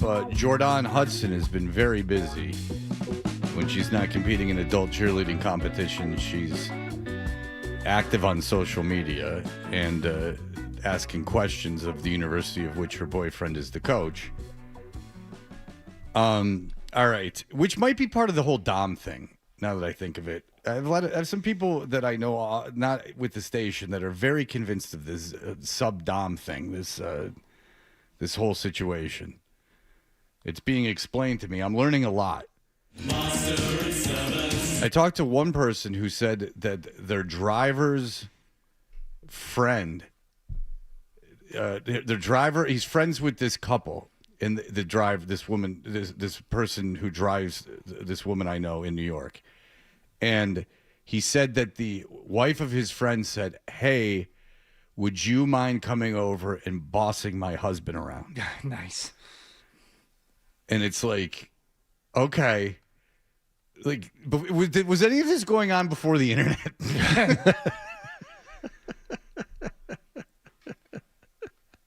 Like, it's just like, what's going on? And so, like, and there are people that are way more familiar with this kind of stuff than me. Again, I used to think I was kind of weird, but I'm not at all. I swear to God, on everything in the world, that I'm not, compared to all of you. And I'm really not. Like, I mean, the things I'm hearing are just so weird. They're not bad. They're just weird. But I mean, none of this is bad. I'm not. It's not like you should be ashamed or bad. It's just I always thought I was strange, but I'm certainly not by any. Like according to TV. In a way, like think about like what you were somewhat looking at or gravitating toward as a younger person, things that you could have gotten into, but you didn't have those proclivities were not indulged by anyone or anything. Now with the internet, as you said, you can find a whole community that's into whatever you're into. So in that like Mapplethorpe documentary, there is this club, this gay club in Manhattan, and it's just like insanity, like what goes on in there. And they have like photos and stuff, and it was somewhere Mapplethorpe hung out, and you can do your own research. But it was this club in Manhattan, right? Like in everyone that was into that could go into the same place. This is just life. And so it's being described to me in a very earnest way that this Jordan-Bill relationship could very much be a sub-dom financial thing. And we're not going to have time to get to the song. We'll do it at 8:45. But the thing is that that's the only thing that makes sense to me. And it's been described to me in such a way that when you're 74 years old, there's no way you want to have sex that much. You just don't. Like, I know there's like virile people and stuff, but still, it's like just... He's not one of them. No, and he's not one of them, but whatever. Like, you're not that horny. Like, you just aren't. Like, no matter what hormone you take, no matter what you do, you like to... I'm sure there's plenty of 74-year-old people that like to have sex, but not like their lives... Not that their motivations... Not like a 25-year-old does. But not by their motivations aren't strictly based on sex, like the act of having sex, you know? So you got to throw that out the window. In the way that she's behaving is so counter to his best interests that it's got to be, maybe she's doing it to please as a sub-dom thing and like trying to humiliate him. I like this. I like where this is going. We'll get into it, but I'm not joking. Like I'm not even making fun of either of them. Like this has got, her behavior is such now, which I am obsessed with them. Mm-hmm. I will admit that. Sure. But it's funny, like hearing people tell me about like financial subs and doms and things. Like it all makes sense. Like her taking over that interview. Like her yelling at the interviews. He's been in the business for 50 years. He's done 1 million interviews. He knows she shouldn't be there. He was micromanaging everyone and everything, and all of a sudden he finds somebody who's going to push him around, and he likes it. I mean, think about it. Everyone out there, think about it. That's not a guy who micromanaged everything, did not like talking to the media, did not like people telling him what to do. It kept his circle extremely small, had his 24-year-old, 23-year-old girlfriend at an ABC interview and allowed her to start yelling at the people, telling them what to do. And he just sat there like a good boy. I mean, come on. Come on. It's not about having sex. I can tell you that. Guy's 23 years older than me. What do you think? He's got one in him a month? This is what he wanted all along, was lingering in the back of his mind all these years, and finally he found somebody who got it. I know what you want. I know what you need. And if you're his kids, you're like, oh, good. I'm glad this is your fetish. All our inheritance. I keep thinking about the internet now, the thing that you first said, Fred. Like, imagine if Crash were growing up right now. Oh. He would just be living on a compound of dirt humpers, and he would just find his people, and they would have their own community, self-sustaining, where all they did was go around and have sex with piles of sand and forage for their own food. See, I think if there was the internet when Crash was a kid, he never would have had sex with the sand. He would have been out just having sex with anything. We don't know, though. We don't know. We'll never know. I like this theory. I want it to be true. I do. Well, I want this to be true. Anyone can call in 617-779-0985. If anyone has, I'll give you some more evidence. But if anyone has a counter theory to this, please, I would love to hear it. I'm by no means an expert. This is all new to me. But there's smart people that I know that were describing to me the dynamics of these kinds of relationships. And I swear to God, obviously most of us were completely unaware that this even existed. We'll be back in just a moment. Let's all love this horse.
3 to force a Game 6, and Cleveland beat Toronto 125-120 to take a 3-2 series lead. Bruins goaltender Jeremy Swayman was named as a finalist for the Vezina Trophy yesterday. He joins the Islanders' Ilya Sorokin and Tampa's Andrei Vasilevsky as the three men up for the award. On the ice, the Bruins trail Buffalo 3-2. They host Game 6 tomorrow night.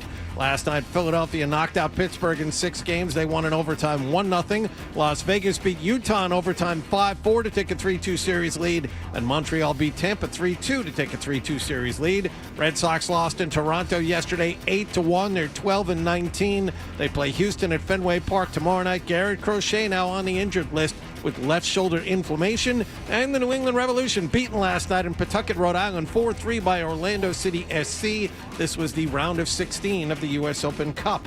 Sports Hub headlines are brought to you by East Coast Metal Roofing. Never ever replace your roof again. It's East Coast Metal Roofing's Spring into Savings event where Sports Hub listeners get 10% off the new roof that's guaranteed to last a lifetime.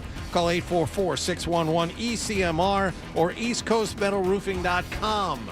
I'm John Wallach on Boston's Home for Sports, 98.5 The Sports Hub. Your next update at 8:30. The Sports Hub. 3 legendary franchises on one legendary radio station.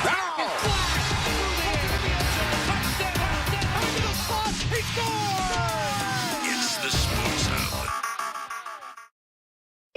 And now, back to Toucher and Hardy on the Sports Hub.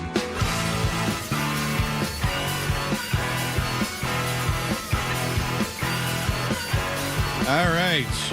Girls Like Status means that we're about to talk about Bill and Jordan. Bill Belichick and Jordan Hudson. Dan, please hold on. I will get to you post-haste. Don't you worry, but I want to set this up. You can watch this on YouTube. Jordan, it's been too long. I miss you very much, but we are back with Jordan, and there's a couple things that she's been doing. One is that she is very, very, very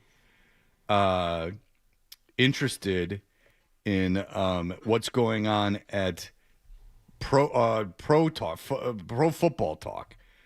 She's got a situation where she believes that Chris Sims, who has been fired from Sunday Night Football, that he has been fired. How come I can't find this stuff? It's in the rundown channel. Yeah, rundown channel. Go to that one. Yeah, I got it. Less stuff to sort through. Thank you, rundown channel. Got it. Thanks. Yeah, it's from Awful Announcing. Awful Announcing has this.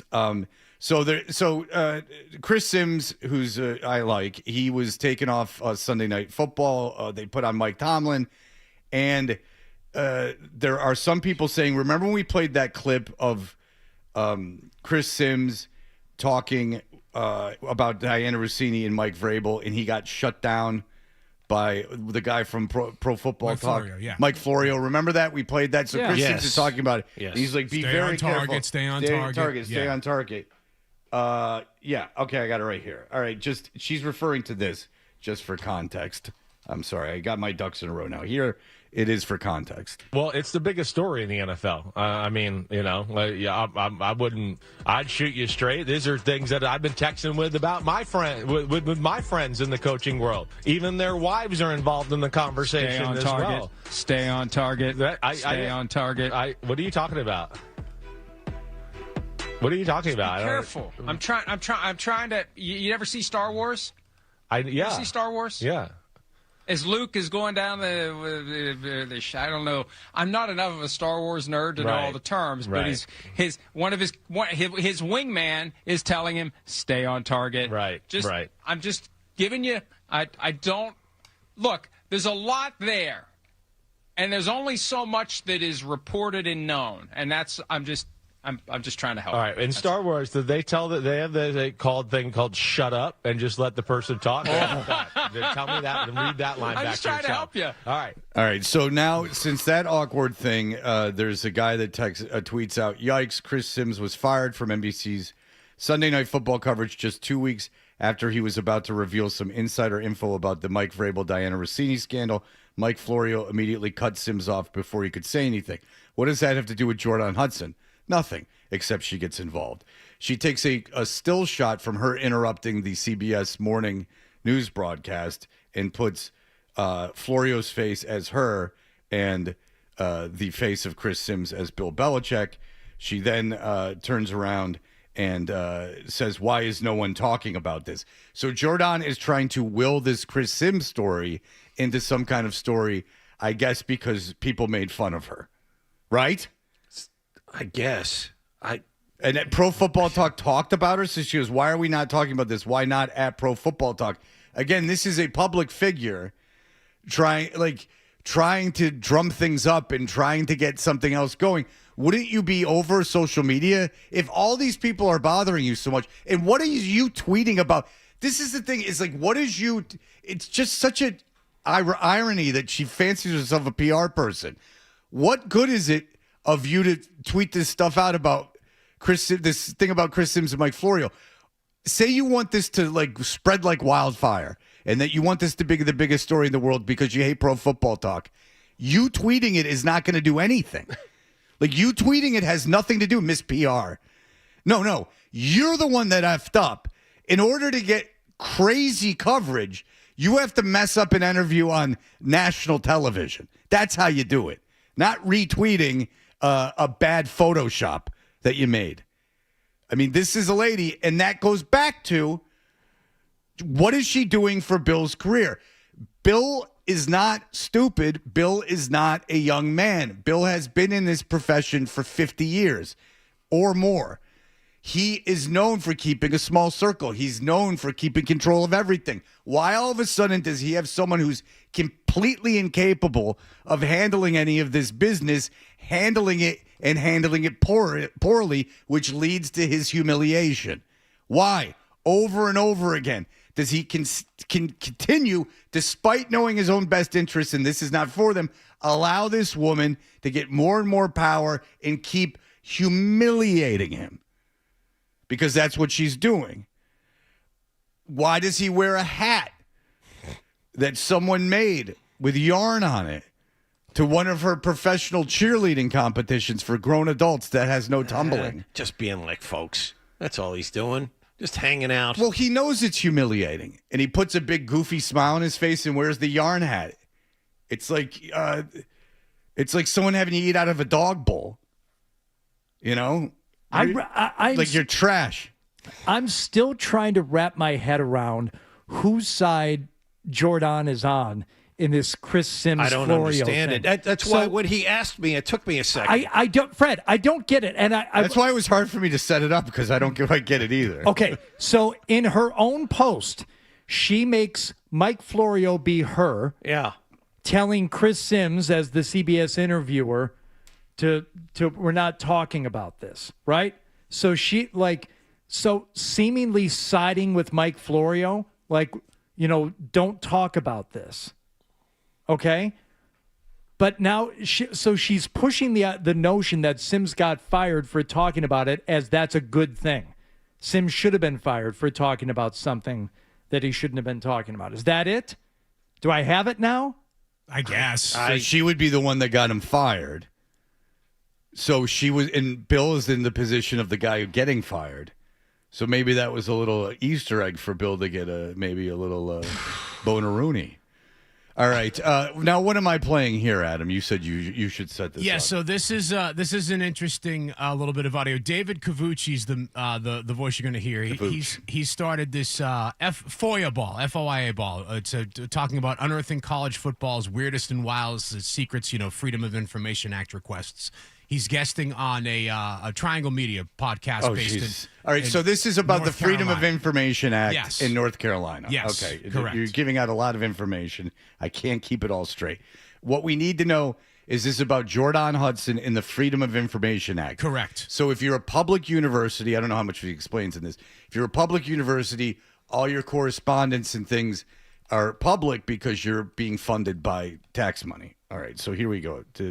In my simpleton knowledge of it. You can FOIA a public institution like North Carolina. So FOIA is Freedom of Information Act, just so everyone's on the same page. This seems very inside baseball. It's going to take a lot of me dumbing it down. You can FOIA a public institution like North Carolina, which apparently Jordan Hudson, Bill Belichick's girlfriend, has been doing as of late. Now, the genesis of this seems to be related to our old friend Pablo Torre. I was about to ask, is this about just seeing if she can find evidence that Pablo has been copied on stuff? Isn't that the guy that was Darth Vader? Look at your father.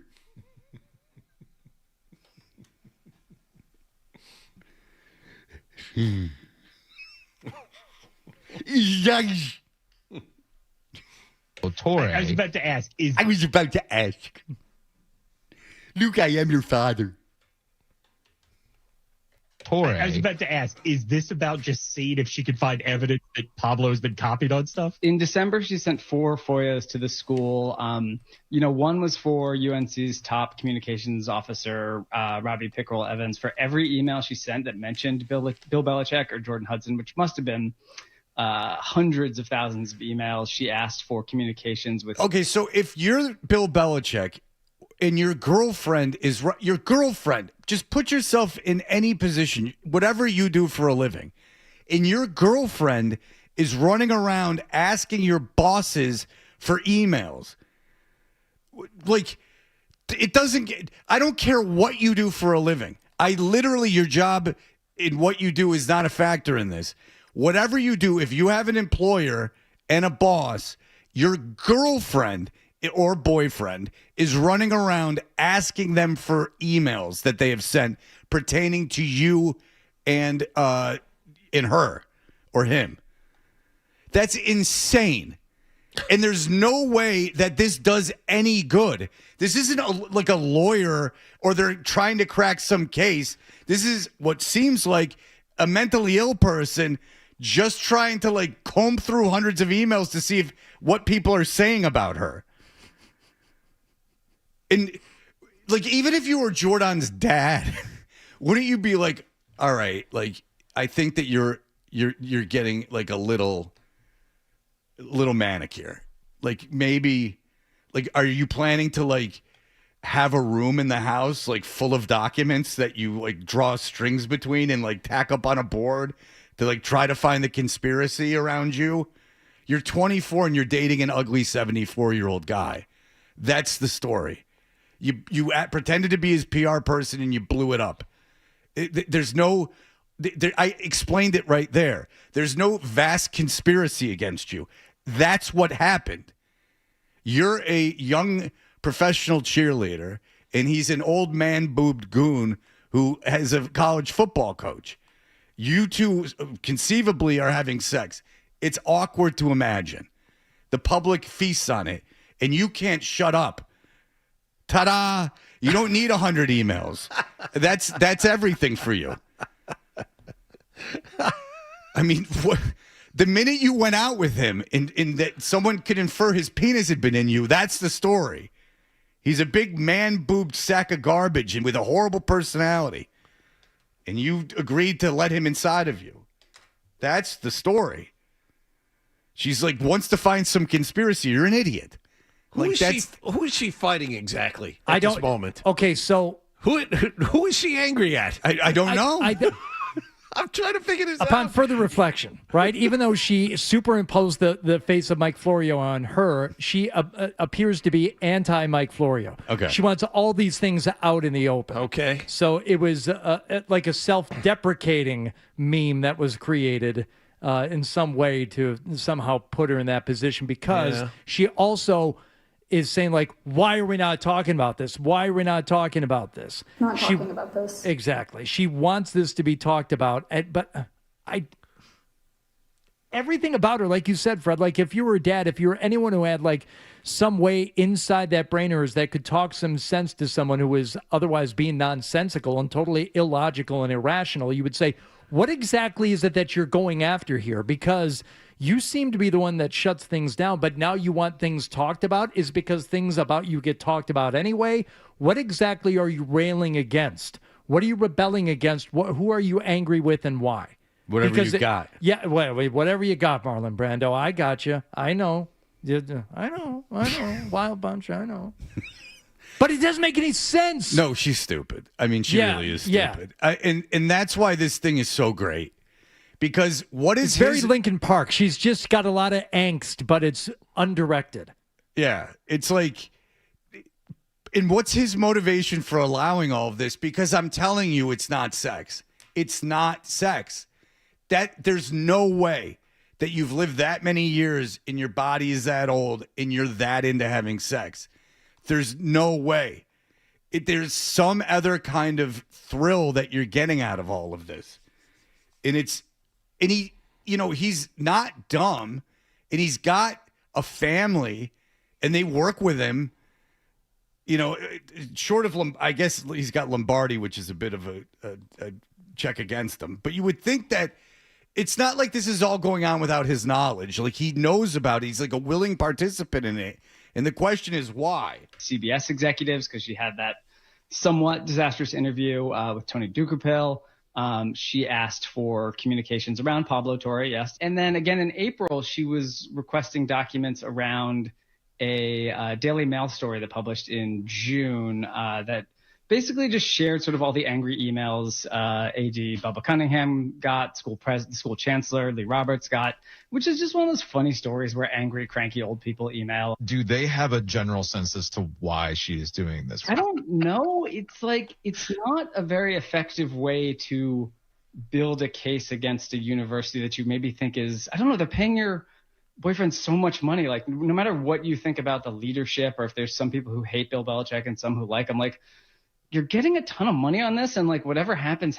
Like, why not just ignore it? Why aren't they just firing Bill Belichick at this point? I mean, if she's actively trying to go against the university, because they've put together the 33rd NFL team. You mean the one that didn't have anybody drafted? Yeah, well, that was anomalous, John. Okay, and why would you fire a guy who's essentially put your program in the pros, man? If I was a trustee of that university and I knew that the girlfriend, the young, stupid girlfriend of our dumb, big-boobed coach was going around trying to get my university in trouble, I'd be like, you know what we are, gang, is a college, and a very successful one, and we need our alumni, and we need the people that go here to be proud of the school. We don't need someone looking to torpedo everything. Like, what? Oh, I found a smoking gun. The president of the university is a dick who's been saying all this about Bill Belichick. Well done, Jordan. Well done. You've cracked the case. Fire the president. Good for you. We've won the university. Yay, we're a laughing stock. Fire Bill Belichick. He's not going to. I don't care if you. Indiana won the national championship in football. Wow, everything's changed. It went from a good school to a good school. Like, I mean, get out of here. I understand football makes a lot of money, but football makes a lot of money anyway. Football was making a lot of money before Bill Belichick had that job. Fire him. And then he knows all of this too. So what is it about him that wants to be humiliated? That he has someone behind his back actively humiliating him? And sabotaging him. Yes! Oh, I'm out of my mind. Mike, go ahead. Fred, of course it's the sex. What else would it be, buddy? What are you talking? The guy's 70 years old with a 20-something-year-old girlfriend. He's living the dream. How old are you? How old are you? I'm 41.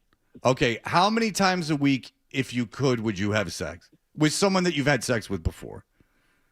How many times would I like to? Yeah. Twice a day. Okay. Fast forward, you're 40, 34, 30, 33 years. 10 years, would it be down to once a day? No.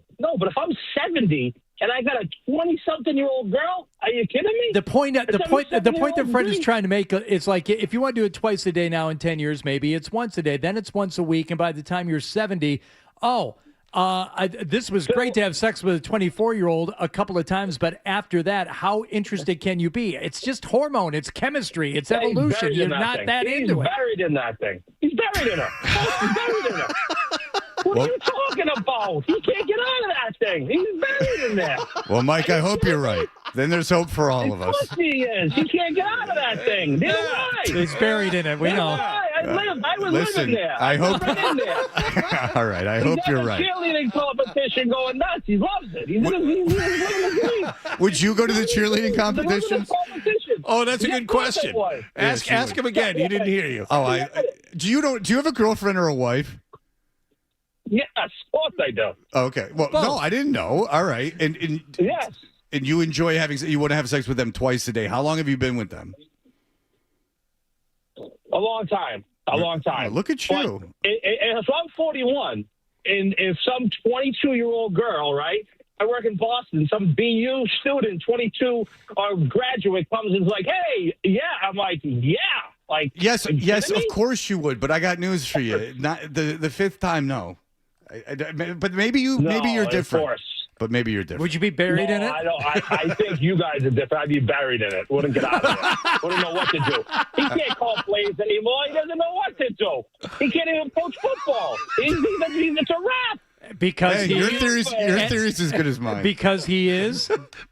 Say it. Yeah, he's lost it. He can't focus on football. He can't get enough. He can't get out of it. He can't get off the girl. Okay. Because he's buried in it. Because he's buried in it. He's buried. All right, thank He's you, Mike. buried. That was He's fun. buried. Thank you, Mike. I appreciate it. Perhaps that's the case. I like Mike. No, I I like want Mike, that too. theory to be right. I wanted you to be What's right. the matter with you guys? Twice a day, buried in it, never coming out. buried. I'm in there. Can't get out. I would like to see him hold a plank position for 10 seconds, let alone have to maneuver on top of a woman. All right, we'll be back in just a moment. He's an old man boobed goon. More Toucher and Hardy.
But kind of just makes more sense to get ahead of it now, so I'm not playing catch up the rest of the season.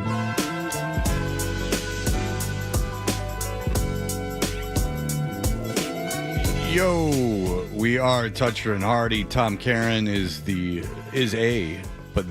studio host and broadcast announcer for Nesson. He joins us every Thursday. Hi, Tom. Hey, guys. How are you? How's your week? Better than yours, I'd imagine. Well, I didn't have to know as much about things as you did, I assume. But, of course, Alex Cora has been fired. There's a lot of, talk about why and how and the timing of it. What was your thoughts? What are your thoughts now, like a week later? Yeah, I mean, having spoken to a lot of people on both sides, and including Alex, it seemed to be heading to this. I think Alex Cora is a guy who wants to manage, I think, and this is from him, this is my perspective. I just think he's a guy who is best managing a team that is loaded with veterans and competing for a title. Last year, I was thinking this morning about what he said at the end of the playoffs last year. If you remember, he said, I had a lot of fun managing this team. He used the word fun after they were eliminated in New York, and hadn't heard him talk about that in a while. And I think last year's younger team was kind of developing into somebody who would a unit that would compete this year. Obviously, it hasn't happened. In fact, they're probably younger. The loss of Bregman's a big part of that. So I think you run it forward to this year. I've heard that the relationship, and it hasn't always been strained. I think that's overdone. But I think the last couple of weeks, it was getting to the point where there was clearly differing opinions of what this group should be, how this group should be prepared. What's going on? All right, we can't keep this up. Maybe on the phone. Yeah, we'll get him on the phone. Yeah, Tom, let's get you on the phone. You're breaking up sporadically, and it's too hard. It's painful because I want to hear what he has to say. Yeah, me too. Especially since he talked to Cora. He's got the pipeline to all the right people. Well, Cora's been very like Jimmy Buffett about the whole thing. He's like, I don't want the Coras are fine. He's like, I don't want the Phillies job. I'm the Cora. Phillies have a worse record than the Red Sox do. Please, they got to be taking it well there. Wouldn't want that job either. You got that Phillies hat on today. That's right, I do. You just can't leave 20 miles outside of Philly, can you? I guess not. You can't. A lot of people, when they leave vacation, they leave it behind. He's Michael Scott coming back with a little braid in his hair. Hot, hot, hot. All right, Tom Caron, we got the pleasantries without interruption. Okay, so let's start. I there was something that he did say that we all heard, and that was the direction the team was going. There seemed to have been like some differences. The other thing we heard, Tom, was that maybe Cora felt the guys he was given on the big team roster weren't ready, and that he was trying to develop these guys into major league players, and that may have rubbed the front office the wrong way. Do you think there's truth to that? Yeah, and again, I want to make it clear that was my opinion. That's my perspective, not something I heard from him. So I don't know what you heard. I have talked to him. I've talked to both sides. But I just think last year he talked about having fun managing this team at the end, and it was a young team coming together. And I think that his belief was now this year you'd take the next step. Yeah, you come back, it's a young roster again. There's a lot of mistakes being made. The way Friday night's game ended in Baltimore, where Marcelo Meyer was picked off at second base, essentially thrown out at second base. Those are frustrating moments. So, I from what I've been able to gather, the last couple of weeks, I think, is where the sort of disconnect began. And I think there's just a differing of opinion of how this coaching staff should be preparing this young group on a daily basis. It's sort of managing to win, managing to develop. How do you do both? You're supposed to develop at the minor league level, but this is a young team still developing at the major league level. So I just think it got to the point where the differences got too much. And Craig Breslow said, if this season is going to get flushed down the toilet, I'm going to give it one push here with a group that sort of is more developing or development driven. So you got Chad Tracy, who was a minor league guy, Chad Epperson, who's a minor league guy. You brought up a couple of coaches from the Florida Complex League. And we'll see where it goes. But I think at the end of the day, that's where the differences lie. It's Alex Cora is probably a manager who's best fit for a veteran team, and this is not that. Okay, so I don't doubt that to be the case. It probably is, I'd imagine, especially if you're talking to people on both sides. My question is this, not that if Alex Cora should have had the job or not, but it's everyone that has the couple people that have talked to me about this is like, it's this old school versus new school. It's this whole drive line thing, da-da-da-da-da.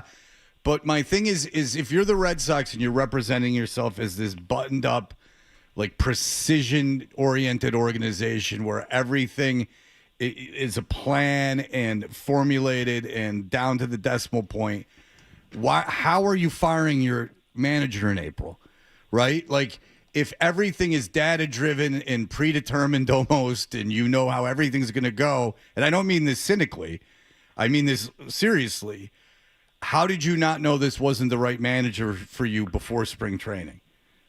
Well, I mean, that's a good point. I guess maybe the analytics can't tell you much about managing. I don't know. Well, it's that pesky human element. It's the pesky human element. Listen, that's what we're getting back to. Baseball on the field being played in the moment is still a game being played by humans, and the human element is going to dictate a lot of what happens on the field. Your analytics can tell you everything about what to expect, but the expectation doesn't always play out. I mean, the fact of the matter is 19 losses ties the most in franchise history before May 1st. So this is not just a bad season. It is historically as bad as any season in more than 100 years of Boston Red Sox baseball. So if you believe in these players, and clearly Craig Breslow does, he assembled the team, then if they are not performing to your expectations, what can you do? You can't change the team midseason.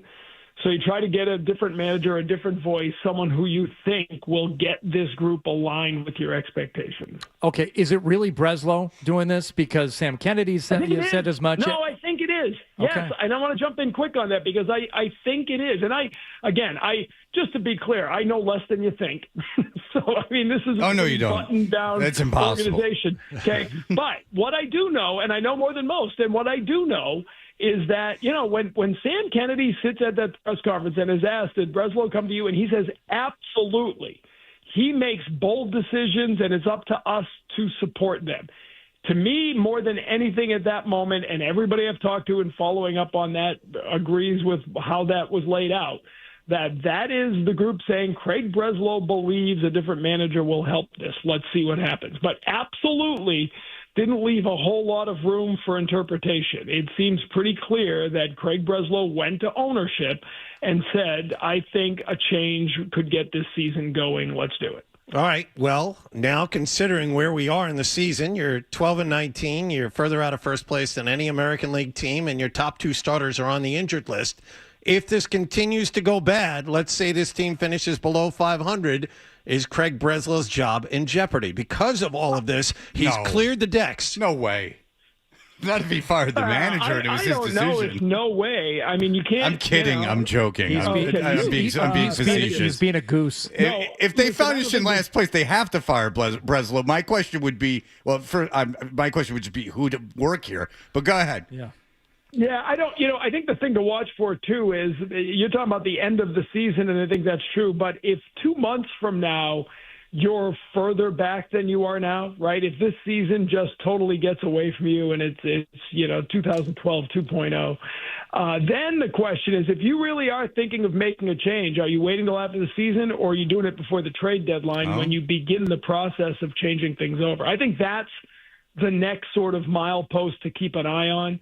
Where is this team at the beginning of July, a month away from the trade deadline? And that's, I think, because if you're right, and I think that's absolutely a possibility, then you have to decide how you're fixing this and when does that restructuring begin. Does it begin after the season, or does it begin at the trade deadline? That makes a lot of sense, Tom, because either way, you're changing horses midstream. This is not like other sports. I mean, you're talking about years down the road, developing these players that you've drafted, and it's a much longer process. So what's the difference of half a season? If you can get a jump start on this thing and you're going to be making a wholesale change in terms of the direction of the club and how things are going to plan out for the next few years, let's try and salvage. Let's try to salvage it starting now before that trade deadline. That actually does make sense. Yeah, and listen, if you're Craig Breslow or any other baseball executive, you're going to point to why this team didn't perform, and if you don't think it's because you constructed, if you think you constructed a good team, then you're going to, Crochet's injured now, Sonny Gray's injured. How long do those injuries go? I mean, they could be mitigating factors that they say, okay, this season got away from us, but if we do this and this, we can save it. So it's not an automatic. Again, I think the next month, I think this is going to be a really important May for this team. Because, again, it is still early, right? I mean, there's 31 games left. And, if you put together a 10-4 run, you're whatever you are right now, 3 games out of a playoff spot. Forget about first place. So it's, but I've seen no signs of it yet. These last couple of days are a reminder that the lack of slug, the lack of power on this offense is going to be a problem they're going to have to deal with all year. And if you don't get great pitching, first 2 games under Chad Tracy, you got Connolly early and Ranger Suarez throwing gems, and they won. Then the next 2 nights, Peyton Tully was okay, wasn't great, wasn't awful, and then yesterday Bayo was awful again, and in both cases you lose. So you need pitchers who pitch really well to keep this offense in the hunt every game. Are you worried about Meyer and Anthony, their development? This seems kind of bad. Like, you make them regulars, and then if you go through this disastrous season with all this turnover and tumultuous. I'm trying to say a word I don't know. But yeah, bad. Yeah, bad. Bad's B-A-D. good. Yeah. Thank you. Keep them monosyllabic. So are you concerned? This is not ideal for their development. I'm not positive if this has been handled perfectly just from the start, but what are your feelings on those 2 players? I mean, when you think about Roman Anthony and how good he was at the World Baseball Classic, think of who he was surrounded by, right? And what it's like if you're a young player who's going to be a star being dropped into a really good, really successful, really harmonious roster. That has not been the case. I'd like to see. I know they moved him from leadoff to third. I like that. He was back at leadoff yesterday because Duran was off. I'd give Duran a run as the leadoff spot, but I'd move Roman Anthony down a little bit and let him just relax and get it off. Meyer's shown a little bit of life for the last 7-8 games. I think the bat's coming together. He's really good defensively, but I think he's a guy who might actually be one guy who kind of responds to the coaching change, not because there was a problem with Alex Cora, but Lou Merloni was saying the other day, I thought it was a great point, that a guy like Meyer comes in and, Alex Cora is an established manager with a presence and a resume and a world championship, and you're like, oh, I got to be a major leaguer. Chad Tracy's a guy he had for a couple of years in Worcester. Maybe he'll relax and be himself. But Roman Anthony's the guy to keep an eye on. He's really struggling right now. And, Bregman was his guy, and I didn't think we'd be talking about Alex Bregman in May, but here we are. And through all of this, I can't help but keep thinking how impactful the lack of Alex Bregman in the clubhouse has been through all of this, because he was the voice in that clubhouse that would help navigate through a lot of the crap that they've gone through in the last month. Yeah, it's just like we're talking about Roman Anthony, and he has been struggling. It's 96 at-bats into this season. He's 21 years old. It's just they defensively, too. But they put too much responsibility. Yeah. It's too much. I think, you need stars. If you put a kid on a team with stars and they pick up the slack, now you're depending upon conversation it's even worse. If he's out there on an island and if he doesn't perform it's too important. Well, Tom makes a good point. They have him hitting third. Hitting him lower is good based on his potential, what we saw last year, but it's unfair to ask this kid to carry an offense. And if you're going to hit him third every day, that's what you're hoping for, right?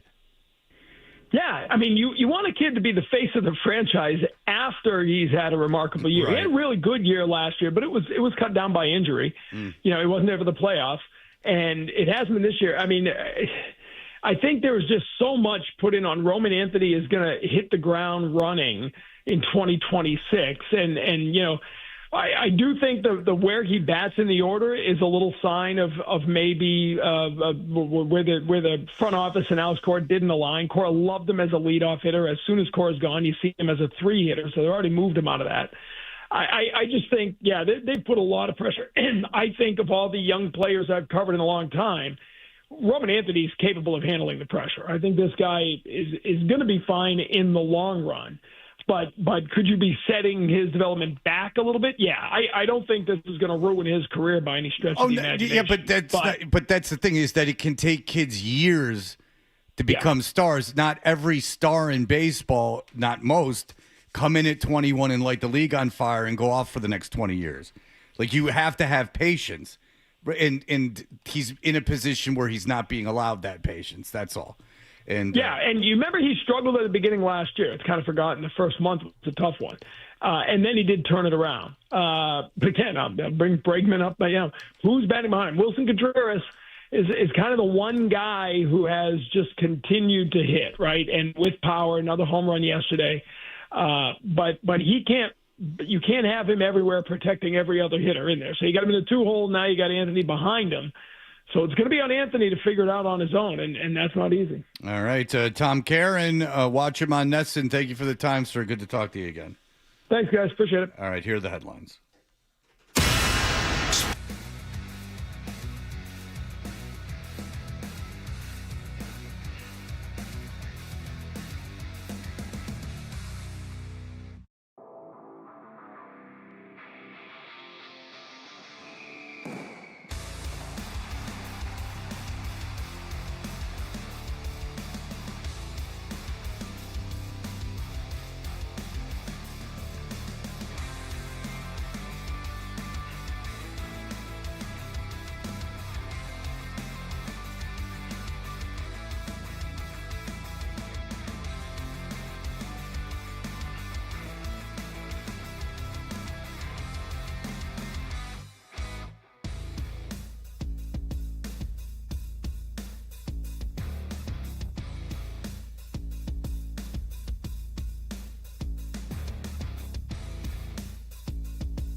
don't know. Everyone agrees that I'm the only one who's not wrong. Right or wrong, they're back. Toucher and Hardy on the Sports Hub. Yo.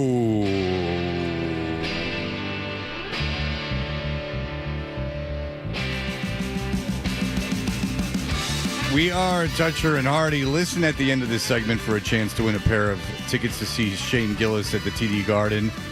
Drake May was out and about.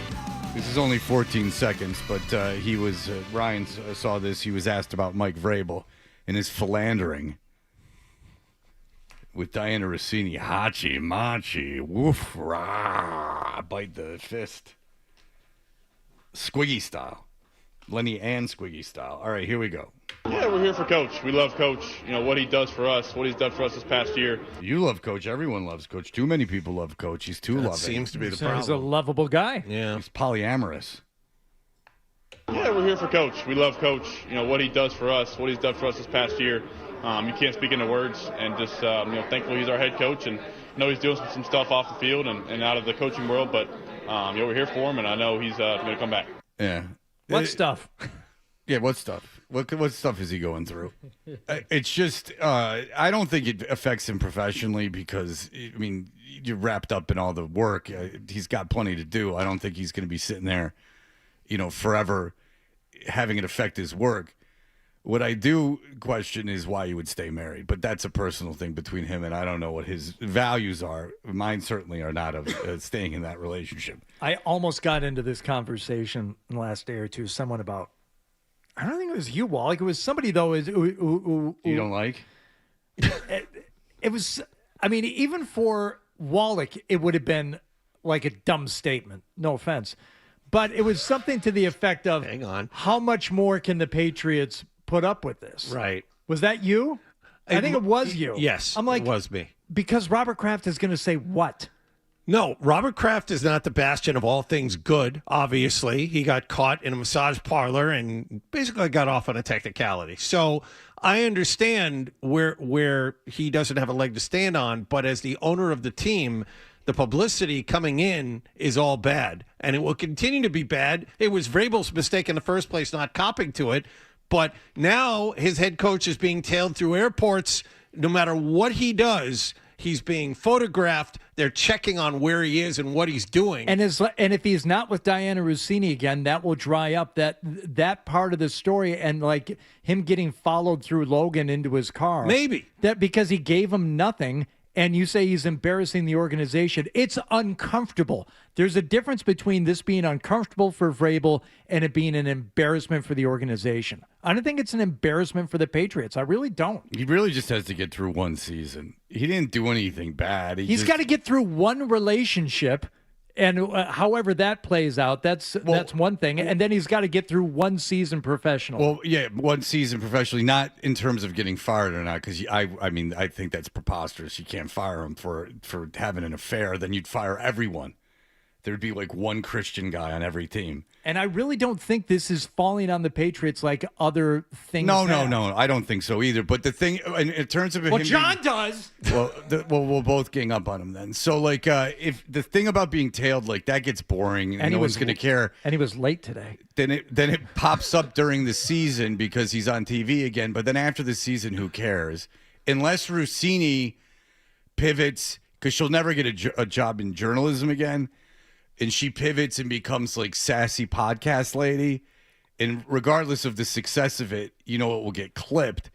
And a good way to get initial listens and views is to talk about your relationship with Vrabel. And that's the smoking gun that I'd always be afraid of. And it would be almost worth going, will you sign this NDA for this amount of money? And then you just will never talk about it. And if I'm Rossini, I don't know if I sign that. Because I lost my job and you didn't. You really haven't said anything publicly to support me. The cat's out of the bag that we've been banging for 6 years, at least on and off. Or certainly heavy petting. Yeah. You only contributed 5 songs to that playlist, and I did 8. But the thing is, forget the professional stuff, because it really won't matter after a time. It's just I can't see wanting to stay. But this is not my business. But we're on the radio. I can't see wanting to be in that marriage anymore. If everything is going to be filtered through this this adultery. Like, you win. Like, I'm the bad guy, but I just can't. I got a whole life to live. So awful. I can't be the bad guy for the next 50 years. Right. Like, for the rest of my life. For the rest of my life. And you have to think of it that way. For most likely the rest of my life, if I stay in this relationship, this dynamic is going to exist. And I'm telling you, it's an unknown and it's frightening, and you've been in the relationship, but you existed before the marriage and you will exist after the marriage. It's not so bad. It's tough at the beginning because it's a huge adjustment. But once you settle in, it's quite nice. Pick new person. Vrabel will have his choice. I mean, you keep a good relationship with the mother of your children. You respect them. You respect, their contributions to your life. You do what you got to do to keep that relationship intact and good with the kids. But, for the rest of my life, I'm with a woman who's staring daggers at me, and you know that. That's never going away, nor should it. Caller number 10 to the contest line, 617-931-0985. Will score a pair of tickets to see comedian Shane Gillis at the Garden May 7th. Shane Gillis brings his stand-up comedy tour to the Garden for 3 big nights, May 7th through the 9th. Limited tickets are still available at Ticketmaster.com. We'll be back. Kevin O'Connell will join us as the Celtics big basketball team game coming up. Toucher and Hardy, 98.5.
You can watch us on YouTube. Subscribe to 98.5 The Sports Hub on YouTube. The Celtics take on the 76ers in Philadelphia tonight at 8 o'clock. You'll be able to hear that right here on our radio station. Guess what get-in price for the game is? I'm going to say 300. No, it's a cool number. Oh, sorry. $69. Boom. That's all it is? Yeah, you get screwed. Oh, my God. But get-in price is $69, which is higher than Atlanta where it's $63 or Minnesota where it's $55. Unbelievable. But nonetheless, that's going on. The Knicks play the Hawks, and they could end that series tonight. Kevin O'Connor covers the NBA for Yahoo Sports. He joins us. Kevin, hello. How are you guys doing today? $69, pretty nice, right? Hell yeah! Hey. We love it. Is this the outcome of this game in any doubt for you tonight? This Celtics game, based on what happened the other night. Not really. I'd be kind of shocked if the Celtics lose this series. I mean, they had a poor shooting night, and everybody knows watching this team how reliant they are on the three-pointer. 27-0 this season when they shoot 40% or higher from three, 41-6 when they shoot 35% or higher, 15-20 during the season, under 35%. And that's 3-0 in the postseason, 0-2 when they don't. I just don't think they're going to have two more poor shooting nights. I think you're going to see adjustments from Missoula to get a little bit more going, a little bit more flow in the half-court offense, because they're very stagnant in that game 5 against Philadelphia.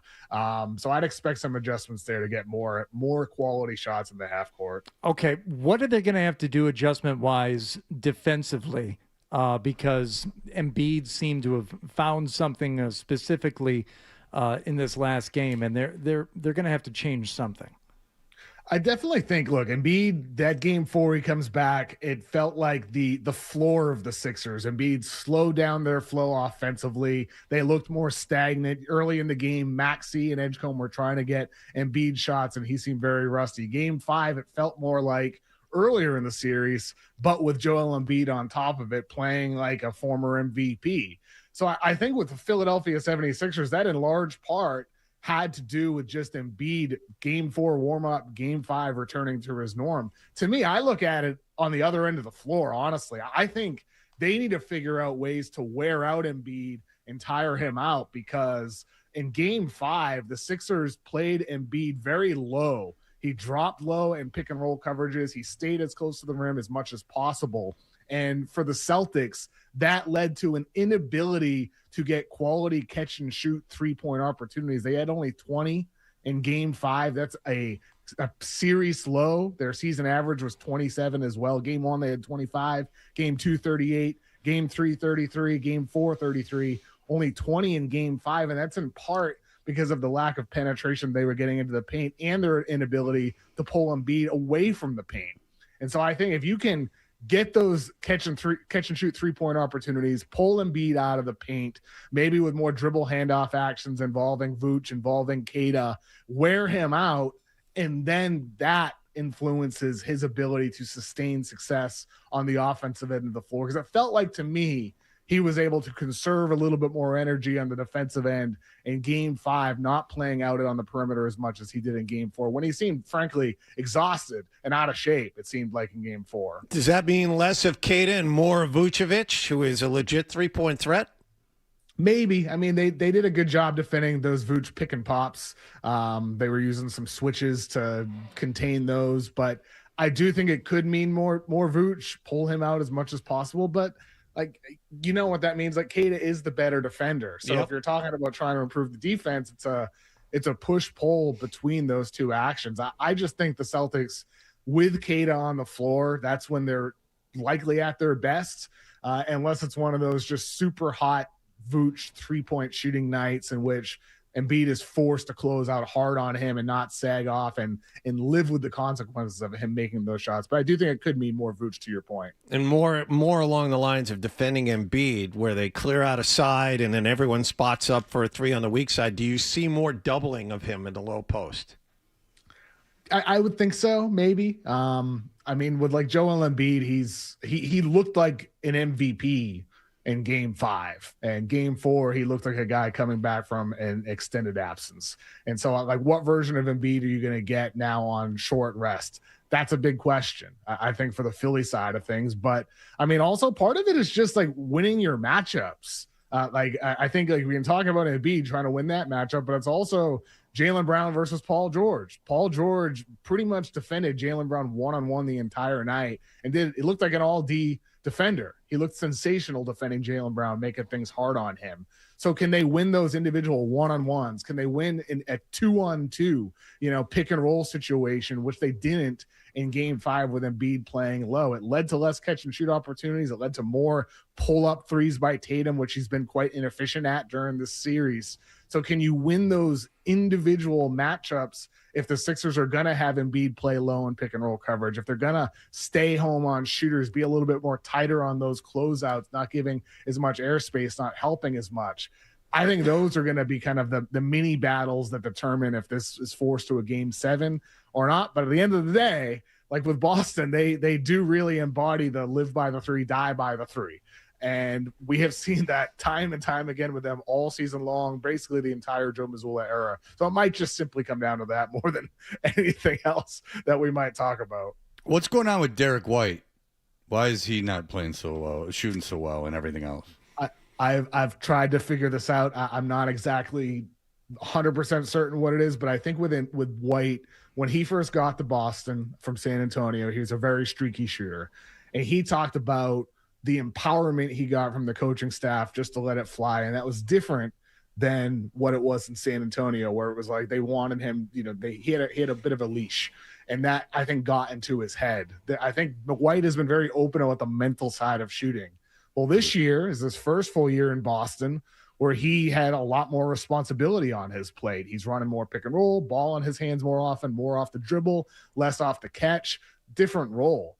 I think something got mixed up in his mind. I don't think it's anything mechanical. I think it's something mental, and that can be even more worrisome with a guy like White, who's talked about that in the past as a source of his inconsistencies with San Antonio. And so I've been worried about this all year with the Celtics because he's obviously elite as a connective piece, elite as a defensive player and as a hustle player, but he is so vital still as a 3-point shooter, and that opening things up for him and for the rest of the team. And if he's going to continue being a 30%-ish shooter from 3 on a lot of, pretty quality opportunities, that definitely hurts Boston's offense and plays into this swinging variance we're talking about with them, where they have these super hot shooting nights and then these nights where they just go ice cold. Part of that is because of Derek White and his inability to actually find any consistency at all. They've been, I would say, consistent at the start of these last couple of games, and that the starters have not played well. And I'm probably giving too much attention and putting too much importance on, first quarter scoring or even first half scoring. But I still think, Kevin, that it sets this tone or this precedent that the bench is going to have to come in and perform, and you can't expect them to do that throughout the entirety of the game because they're not going to be out there. So it says, all right, we need you guys to come in and kind of bail us out a little bit here at the start, assuming that the starters will find their game in the second half like they did 2 games ago. So is it important for the starters to have a good shooting night from the jump tonight? To me, I just want to see it to see how it would look. Maybe get out in front and hold the lead for a change. How about that? Yeah, I'd say that's pivotal in this game. I mean, like, obviously Pritchard is capable of going off for 30, and Vooch could have a good night off the bench. I mean, you can have your nights from a Baylor, Shireman, and all that too. Like, Boston has guys who can help you off the bench, but ideally, like, it touches on what I said earlier, winning those battles within the game. Tatum in pick and roll situations with Embiid playing low, can he catch fire as a shooter off the dribble from 3 or from mid-range? Can Jaylen Brown win his one-on-one opportunities against Paul George, who really bottled him up in game 5? And so, like, those situations I think are critically important, on top of, can Sam Hauser get some good quality opportunities to get hot? Can you get Derek White to actually have a good shooting night and not another 0 for 4? I think those things obviously alleviate the pressure off of Boston's bench to have to make up for the slack of the starting lineup. That's great information about Derek White, by the way. All right, so the Knicks play Atlanta with a chance to seal that up. How are the Knicks looking to you? They look like they fixed themselves. I mean, I think during the season I was temporarily out on New York. They just felt like a team that didn't like each other, had no chemistry, and had all fallen apart from the good vibes Knicks we saw the year prior. This series, I think first round, they found their flow again. I think they feel like a team that is now back to that character we saw last year, on top of the fact they've just figured out what works with their offense. They've put the ball into Karl Anthony Towns' hands. He's facilitating more from the middle of the floor. Jalen Brunson is not just on ball, dribble the air out of the ball. He's setting screens off ball, flaring out for 3-pointers, cutting to the rim. They feel like an offense that just has more layers and more dynamics to it, which is what you want to see from the Celtics tonight in Game 6, by the way, not just catch and shoot opportunities, not just dribble, dribble, dribble. The Knicks look better, and then Karl Anthony Towns on top of that is playing some of the best defense of his entire life. And Cat, I mean, look, like people make fun of him for a lot of different reasons, but he's looking like a playoff riser in some ways. He had the series of his life a few years ago when the Wolves beat Jokic and the Nuggets, and he was defending him primarily in that series, and he's looking really good against Atlanta too, really hustling on defense, defending all over the floor, on top of being a real focal point, a playmaking hub for them in the elbow area. We've read a couple of reports in the last couple of weeks about the pressure that James Dolan is putting on this year's edition of the Knicks. Have you heard similar things, that Dolan's willing to get rid of some people if they don't make the NBA Finals this year? Yeah, I mean, I know Sam Amick reported that over at The Athletic. I haven't heard specifically personally that Mike Brown is indeed on the hot seat, with him having this is his first year under contract. It wasn't even a year ago Tom Thibodeau was fired. I personally have not heard that. However, it wouldn't surprise me if the Knicks are ramping up the pressure here. I thought the timing of that report was a little strange because it came the morning after Game 4, in which Mike Brown made some really good adjustments in that game. It's just some of them were like, well, wait a minute, why did it take till Game 4 of the postseason to do this? Why did this not happen back in October at the start of the year for some of these things he implemented, especially regarding Cat getting the ball in his hands more often as a focal point? So I do think there's definitely pressure, but firing Mike Brown, if he even made the finals but lost, as Amick had reported, that seems a little extreme to me. But I do think there's definitely pressure on the Knicks, their head coaching staff, and the players to get beyond the first or second round, because this roster has too much talent, too much of a financial investment into it, and they've been together too many years. It's not like chemistry should be an excuse. So I do think the Knicks, heading into, assuming they finish off the Hawks, assuming the Celtics finish off the Sixers, I do think there is indeed pressure for them to get over the hump and beat Boston next round, or else there could be big changes. Finally, Kevin, I don't know if you're intimately familiar with the worst series of all time, but the Pistons played the Magic last night. Both teams managed to get into the hundreds. When I turned it on early, they were taking a nice break reviewing if Thompson kneed a guy while he was on the ground and moved him an inch. So that required 5 minutes of video review, which was just you also are a big fan of the long 10-minute reviews? I mean, I love it, especially in the regular season when it doesn't matter. It's a lot of fun just to see people milling about for 5 minutes. But I also enjoy it taking the flow away from a playoff game. So I appreciate it. And then the announcer looks into the camera and gets his TV time and milks it out, right? And gets as much time as he can. Puts on a show. That's what we're all there to see. It's funny because you would think that these guys were all these frail, like, pacifists by the way that there's no other sport, including baseball, by the way, that takes into such great account any kind of physical touch. Like the way they are so afraid of like any kind of fighting is just, they got to get this under control. Like, what did he do? He stepped into a guy while he was on the floor. Like, I mean, you're going to review this for 4 hours? They didn't even doing anything. Anyway, I'm sorry. I don't like this series. It's been really bad. But the Pistons, like heroes, won at home. And this goes to 3-2. They'd be coming back from 3-1. They are the number 1 seed. So I'm just going to ask you, do you think the Pistons can win this series? And if they do, is there any chance of them maneuvering throughout the playoffs? I do think they can win this series. I mean, the Magic are the 8th seed for a reason. They also don't have Franz Wagner, who was the key to bottling up Cade Cunningham through the games 2, 3, and 4. He made life hard on him. Like, Cade really struggled. He had the most turnovers in a 3-game playoff stretch of any player ever in playoff history. And a lot of that was due to Franz Wagner defending him one-on-one, not just the help defense that Orlando was providing back in the paint. So I do think the Pistons are capable of providing having a 3-1 comeback. I feel better about their chances than I do about the Sixers. I feel better about that than the Rockets and even over Denver. I like their chances against the Magic without Franz Wagner. But if Franz comes back, I don't think you can trust Cade Cunningham to have another super efficient 45-point game, and for Tobias Harris to have another, strong shooting night from mid-range with a ton of pull-up opportunities, getting 23 points. I don't think you can bank on that if you're Detroit, which is why all year long I've said the Pistons are phonies.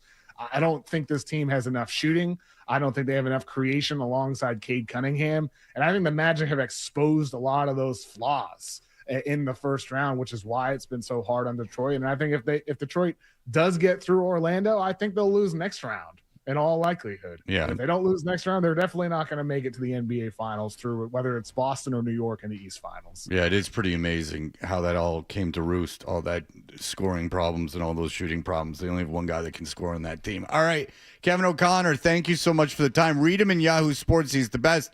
All about the NBA. Kevin, thank you.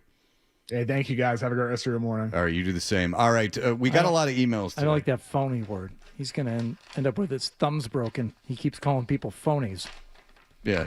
All right, Mr. Caulfield. Why don't you focus more on the other books? That's a Seinfeld reference. I don't know. Come on. Oh, with Mike Moffat. Yeah, when they're out with the car. He thinks you're a phony. Yeah, when he gets his thumbs broken and then. Yeah. All right, I thought you were going back to your Salinger. Oh, yeah. Your Salinger. The literary references. No. Well, it's all literary, really. It's all narrative. We got a lot of emails today, actually. A lot of good topics with the infidelity and the stupid Jordan Hudson. So there's a lot of fun things to talk about. I got some Blind Scott emails, too. Oh, cool. You got some? It's almost like he's going through an incredibly manic phase. It's a lot, but I would suggest not reading them during this phase. But we will be back in just a moment. Stay tuned for...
should do the email bit. It's a great idea. Let's do the email bit.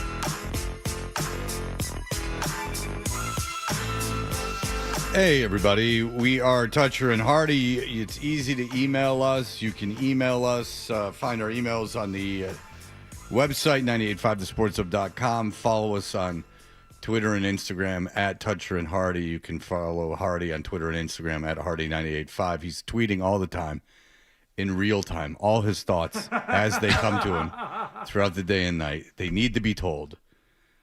A friend I was with yesterday, they go, yeah, I haven't posted anything ever. I never got a Twitter account, and I haven't posted on Instagram since, like, 2023. And I went, that's kind of cool. And they're like, there's nothing to say. They caught it with seed oil. And I said, it's the best. You have the best self-awareness of anyone I've ever met. No seed oils at all. There's nothing to say. That's right. There is nothing to say. Stop saying everything all the time. I did it too, but I did. I look back on my Twitter feed from like years ago, and I did it once recently, and I said, "Oh, I was just tweeting things every once in a while, not a lot. I was never like a big tweeter, but I would tweet when I just thought I had something to say." And why? Yeah. Why did I do that? I never. What Jon Stewart said this years. He said this 15 years ago about Twitter. He said it's the digital Macarena. Everybody's doing it, and not long from now, we're all going to look back and think, "Why were we doing that?" There was never a tweet that I ever put up in the history of Twitter that did anything but bad. Like, it was either 99% of the time, 99.9% of the time, it was just fell into an ether of not having to have been said. And the other 0.1% is it was something awful that got me in trouble. Yeah. So, no. I never put anything on Twitter where I was like, here you go. Again, Yeah, I think you're welcome. Yeah, like where I was like, I'm really proud of that. That was really funny and well timed and needed to be said. The only thing, Dad Boner, really is the only guy who took Twitter and used it in a like uniquely narrative comedic way, and then after that, it's like no, because Neil Hamburger had a funny one too, but it was just that he put hashtags of random companies like under like things. I don't know. I don't understand why anyone would still be on that. The Toucher and Hardy email bit is powered by Jeffrey Glassman Injury Lawyers.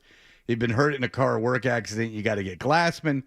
Don't just send an email. Call all sevens at 617-777-7777 or visit gottagetglassman.com. We were talking about Jordan and Bill, and Aaron says, Jordan, the primary term for sexual attraction to elderly people is gerontophilia. Huh. Geriatrics or gerontophilia? I don't know. When this attraction is specifically focused on signs of aging, such as wrinkled skin, it's sometimes referred to as riptophilia, which is a fetish for wrinkles. She likes old balls. Gross. That's from Aaron. I wonder if they pick it in front of facelift places. Let it ride. Let it ride. Or they put their mates in like extra gravity chambers. Like You're get not real sagging wrinkly. enough. Like, you know how guys who like fat chicks, like we had an audio of one of them where they like fed the lady like all the time to keep her fat. She was, remember that lady? It was so funny. Even if they're fat. That's right, Al. But she was like on the internet or something getting paid. And this guy like was feeding her. And it's just like, I like them old. Yeah. Tie some weights to it. This is from a lady, so I got all excited. It's from a lady named Lexi. It says, Jordan fiance, hi, I'm almost positive they are engaged based on her current Instagram post. And now I don't follow her on Instagram. But perhaps we had been hearing from good sources that she was getting married to him last December, and that didn't happen. So now I question everything that I hear about the two of those things. And again, we were talking about the Boston Magazine weird cover of Vrabel as one of the two Bostonians of the most influential Bostonians. Mm-hmm. A poorly timed cover, and we were talking about how weird it looks. It doesn't look like they took a picture of him. And then we found someone is claiming, Scott says, we've read this before, but I'll just say it again. Greg Stefanos, Maria's husband, painted this photo. It's Dale. Dale Stefanos. And he called into Beetle and Zoe yesterday, I guess, to kind of luxuriate in his success. Well, apparently he's a very accomplished artist, and he did the Betty White stamp. And I went and looked at, he is a very accomplished artist, and he did a painting of Betty White that... No, I've masturbated to that, yes.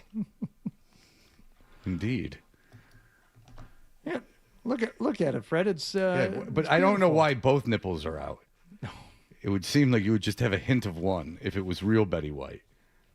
I don't understand that type of painting. I guess it's so erotic. No, not the Betty White one. The Vrabel and Drake May one. Yeah, just take a picture, make it worse, and go and painted it.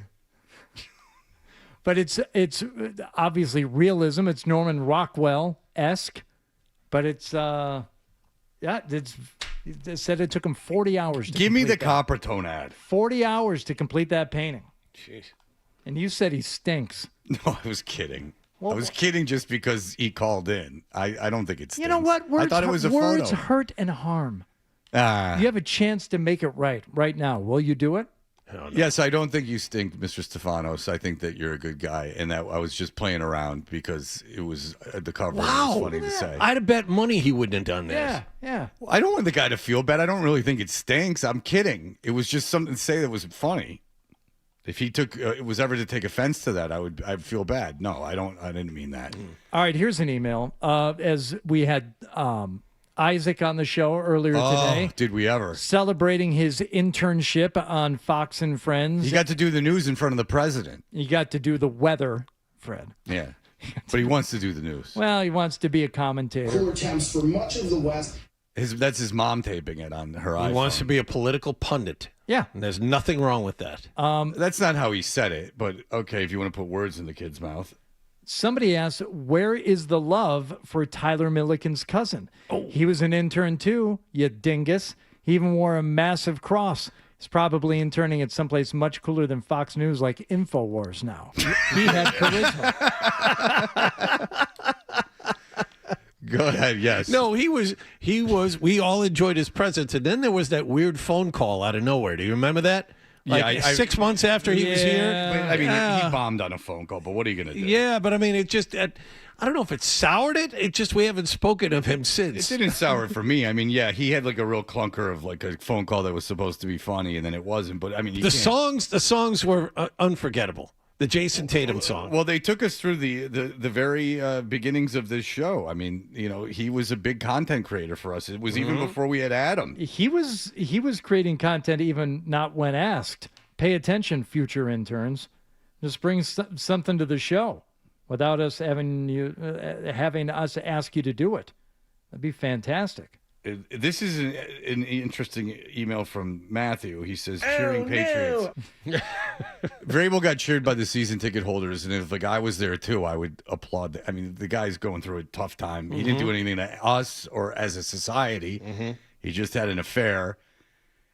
It's fun. It's funny to talk about because they denied it. But ultimately, I mean, he didn't hurt anyone. Why shouldn't they give him a round of applause? Like, what should they boo him? They're not married to him. That's like a ridiculous notion. And I guarantee you people are going to be like, I can't believe they cheered him. Like, what do you want him to do? What, are you going to yell at him because he cheated on his wife? What the hell does that matter to you? It's just funny that they denied it, and now it's all this stuff's coming out, like mixtapes and stuff. I mean, you know, but it ultimately doesn't affect your life in any way. I mean, if you're a fan of the Patriots, it shouldn't affect that at all. Obviously, it sounds even dumb to say, but here we are. We're in 2026. This is interesting if true. I was part of the original jury pool for Aaron Hernandez's murder trial, and some people cheered when he was introduced. Some Boston sports fans are just effing idiots. See, that's different in that and I know that's what Matthew's saying. That's different in that Aaron Hernandez was murdering people. And secretly gay. But he was murdering people, which is bad for society. Yeah. Mike Vrabel having an extramarital affair is of no effect on any of us as a people. Watch him slam dunk for an A1. JT is number one. And that's the song that set him off because you knew he had no musical talent or training. That was the one. Watch him slam dunk for an A1. JT is number one. Why even force in and one so you can not rhyme it with one? People always told him, be careful what you do. Don't go around breaking Reggie's heart. Who's Reggie? I guess because Reggie Miller was doing the. No, that can't be it. I think it was. What year was this? 2 years ago. All right. Don't go around breaking Dave Bing's heart. Get it? Don't go around breaking Bob Lanier's heart. Ooh, Well, get it? Reggie's still on the sidelines. That Pritchard was mugging it up with Reggie Miller all Yeah, game he's long. still 2 there. games ago. Yeah. Well, Pritchard's a camera hog. All little. Yeah, he was really jawing at him in that game. No, he's got a lot of sass. Reggie's heart, maybe because they were playing the Pacers at the time. Well, I can't remember. In the Eastern Conference Finals? Of course. I mean, we all Maybe remember that's that. what it is. Yes, of course. It's like it should be at the top of everyone's mind.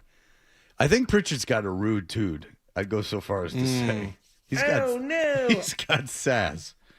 Anywho, we'll be back in just a moment. Celtics will dance and we'll finish on the floor in the finals. the show. Sports Hub.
Boring. And he's back with Fred on the Sports Hub.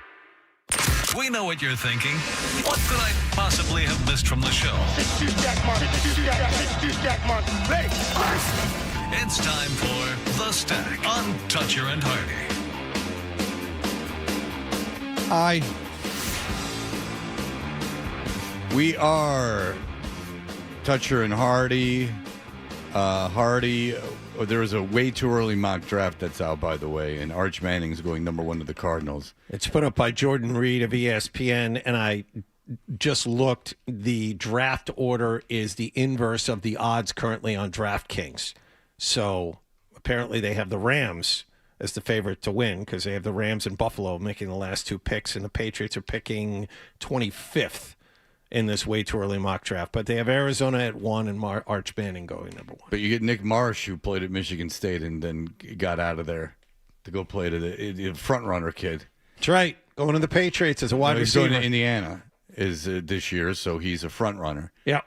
But I was telling John, we've done this exercise on the air. There's ESPN's pretty good about keeping them up too. Like you can look at old, way too early mock drafts, and it's amazing. Some years, like 20 kids will not only not be first rounders, but a lot of them like not even getting drafted. And the easiest 2, and Fred brought up Carson Beck. He's 1, and that kid Nussmeier from LSU is supposed to be a top 3 pick. He's another that way too early mock drafts had them right at the top. Well, I mean, Aller from Penn State at one point was considered a number 1 overall pick. Mendoza never was. Interesting. Cam Ward never was. Until the draft, right? Like, look, I mean, Peterson from Kansas. I mean, look at him. Yeah. He could still go number 1. And he was all up and down with weird injuries and lack of confidence, and he could still go number 1 in the draft. But if you're a quarterback, holy moly. It's all over the place. Like you only got that handful of games to prove yourself. This draft apparently has 10 or 11 kids that could get drafted in the top 4 rounds. So that should probably be whittled down to about 3. By the time we get there, yeah, probably. Especially with NIL. But they're looking to make an age. John sent us something. They're looking to, which makes all the sense in the world and should be implemented immediately. The NCAA is looking at a model where you get 5 years of college. If you have injuries, great. If you transfer, great. You get 5 years, and your clock starts when you graduate high school or you turn 19 years old. That's it. Yep. Whichever is earliest. So all these other exceptions and years and bridge gap years, you red shirt. Nope. 5 years. That's it.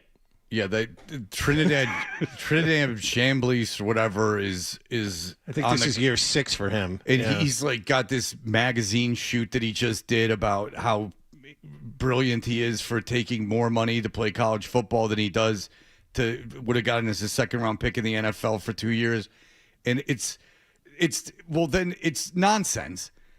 Like if he's staying in college because he's going to be a mediocre pro player, there's no point in college football anymore. It's just the USFL. It's Canadian Football League. Like you want kids on the up that played for 4 years, 5 maybe nowadays. But this idea of him, and there was a kid that was like 30 years old playing at Miami. I believe he was in his 8th season because of COVID. Yeah. And in college basketball, I ran into more than one of those where you are 6, 7, 8 years because he tore the guy in question tore his ACL in back-to-back seasons. And it's like if you're coming out of high schools and there's like 18 losers that are 26 sitting around, like there's no pumping in new talent. And you have 26-year-old men playing 18-year-old boys. Yeah. Oh, you got guys that were in the G League playing in the... that's a new thing too. Right. Yeah, there's back to college. There's like no restriction. It's just, then you're just making college sports a worse pro sport. Right.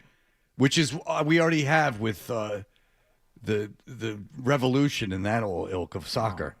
By the way, today could be the day where the announcement becomes official to LIV golfers that it's all done. And this has been going on for a couple of weeks, and a bunch of players have reached out already like, hey, can we come back to the PGA Tour now? Like, oh, you're waiting until this thing absolutely folds. The PGA Tour is saying, you know what? We made some exceptions for guys like Brooks Koepka. they only had to pay back, tens of millions of dollars and have to sit around as a second qualifier like he is for this week's tournament. For you guys, it's going to be even tougher, especially all of you in that antitrust lawsuit, Ian Poulter, Bryson DeChambeau, guys like that. No, not going to be so easy for you. You can't wait literally until the day when they email you and say, the league is no more, we're bored with you, to say you now want to come back to the PGA Tour. Well, what about the Ham and Eggers who, I need a paycheck, they're offering me money, I'm going to go. Are they still going to make it hard on those guys? Probably. Oh, man. So what, the Saudis just got sick of it? Yeah, they're saying it doesn't make money. Like, no kidding. Well, I don't think that was ever the intention. I don't think it was either, but they dumped $5 billion into it, and then they got bored, and now they're trying to get private equity guys to rescue the league and keep it a thing. Like, how? Well, like, private equity guys generally aren't stupid. I thought you were sports washing. Well, what do you need the private equity to sports wash for? And if you're good at money, how do you look at this and see it as a money-making venture? Yeah, it's JV crappy golf with DJs. Well, team golf. They're committed to the team golf aspect of LIV. Do they still have fun DJs creating a party-like atmosphere? Yeah, dude. Because that's what golf was missing. Yeah. Was a DJ. It's like, hey, we hired a wedding DJ to come here. Oh, wow, now I'll go. I was never going to go to the golf tournament and stand around for 8 hours. But these guys can wear shorts. Oh. I do like a calf. I do like a well-shaped calf. All right. That'll do it for us. That's a very nice blouse you're wearing, Scott. It's summer. Thank you. It's a summer blouse. It is. I got on vacation. Hey, listen, how much it cost you? It didn't cost me anything. It says breezy over the left nipple area. It's like Joe Breezy used to be here, right? That's right. All right, Scotty Z. Scotty. Freddie T. There you go. Zolak and Bertrand. Walk, you were late today, huh? Heard that early. Not late, but later than usual. That was a good open, boys. Like that. Yeah. Hardy was suffering no fools. He did not like that. Well, I still was before me, but still late for him. What's he really got to prep for? Too close to, I don't know. He's got to type out that stupid headline. No one their first headline of the day. If no one's wasted more time on doing something that no one cares about since opera. Hardy's back and forth with Nick. That was funny, too. I don't remember that, but whatever. You were right. Nobody really says anything back to Nick. No. All right. That'll do it for us. Everyone have a great day. Bye. Talk to you tomorrow. Toucher and Hardy on the Sports Hub. Become a top performer with UMass Lowell's online MBA. Consistently ranked among the top by U.S.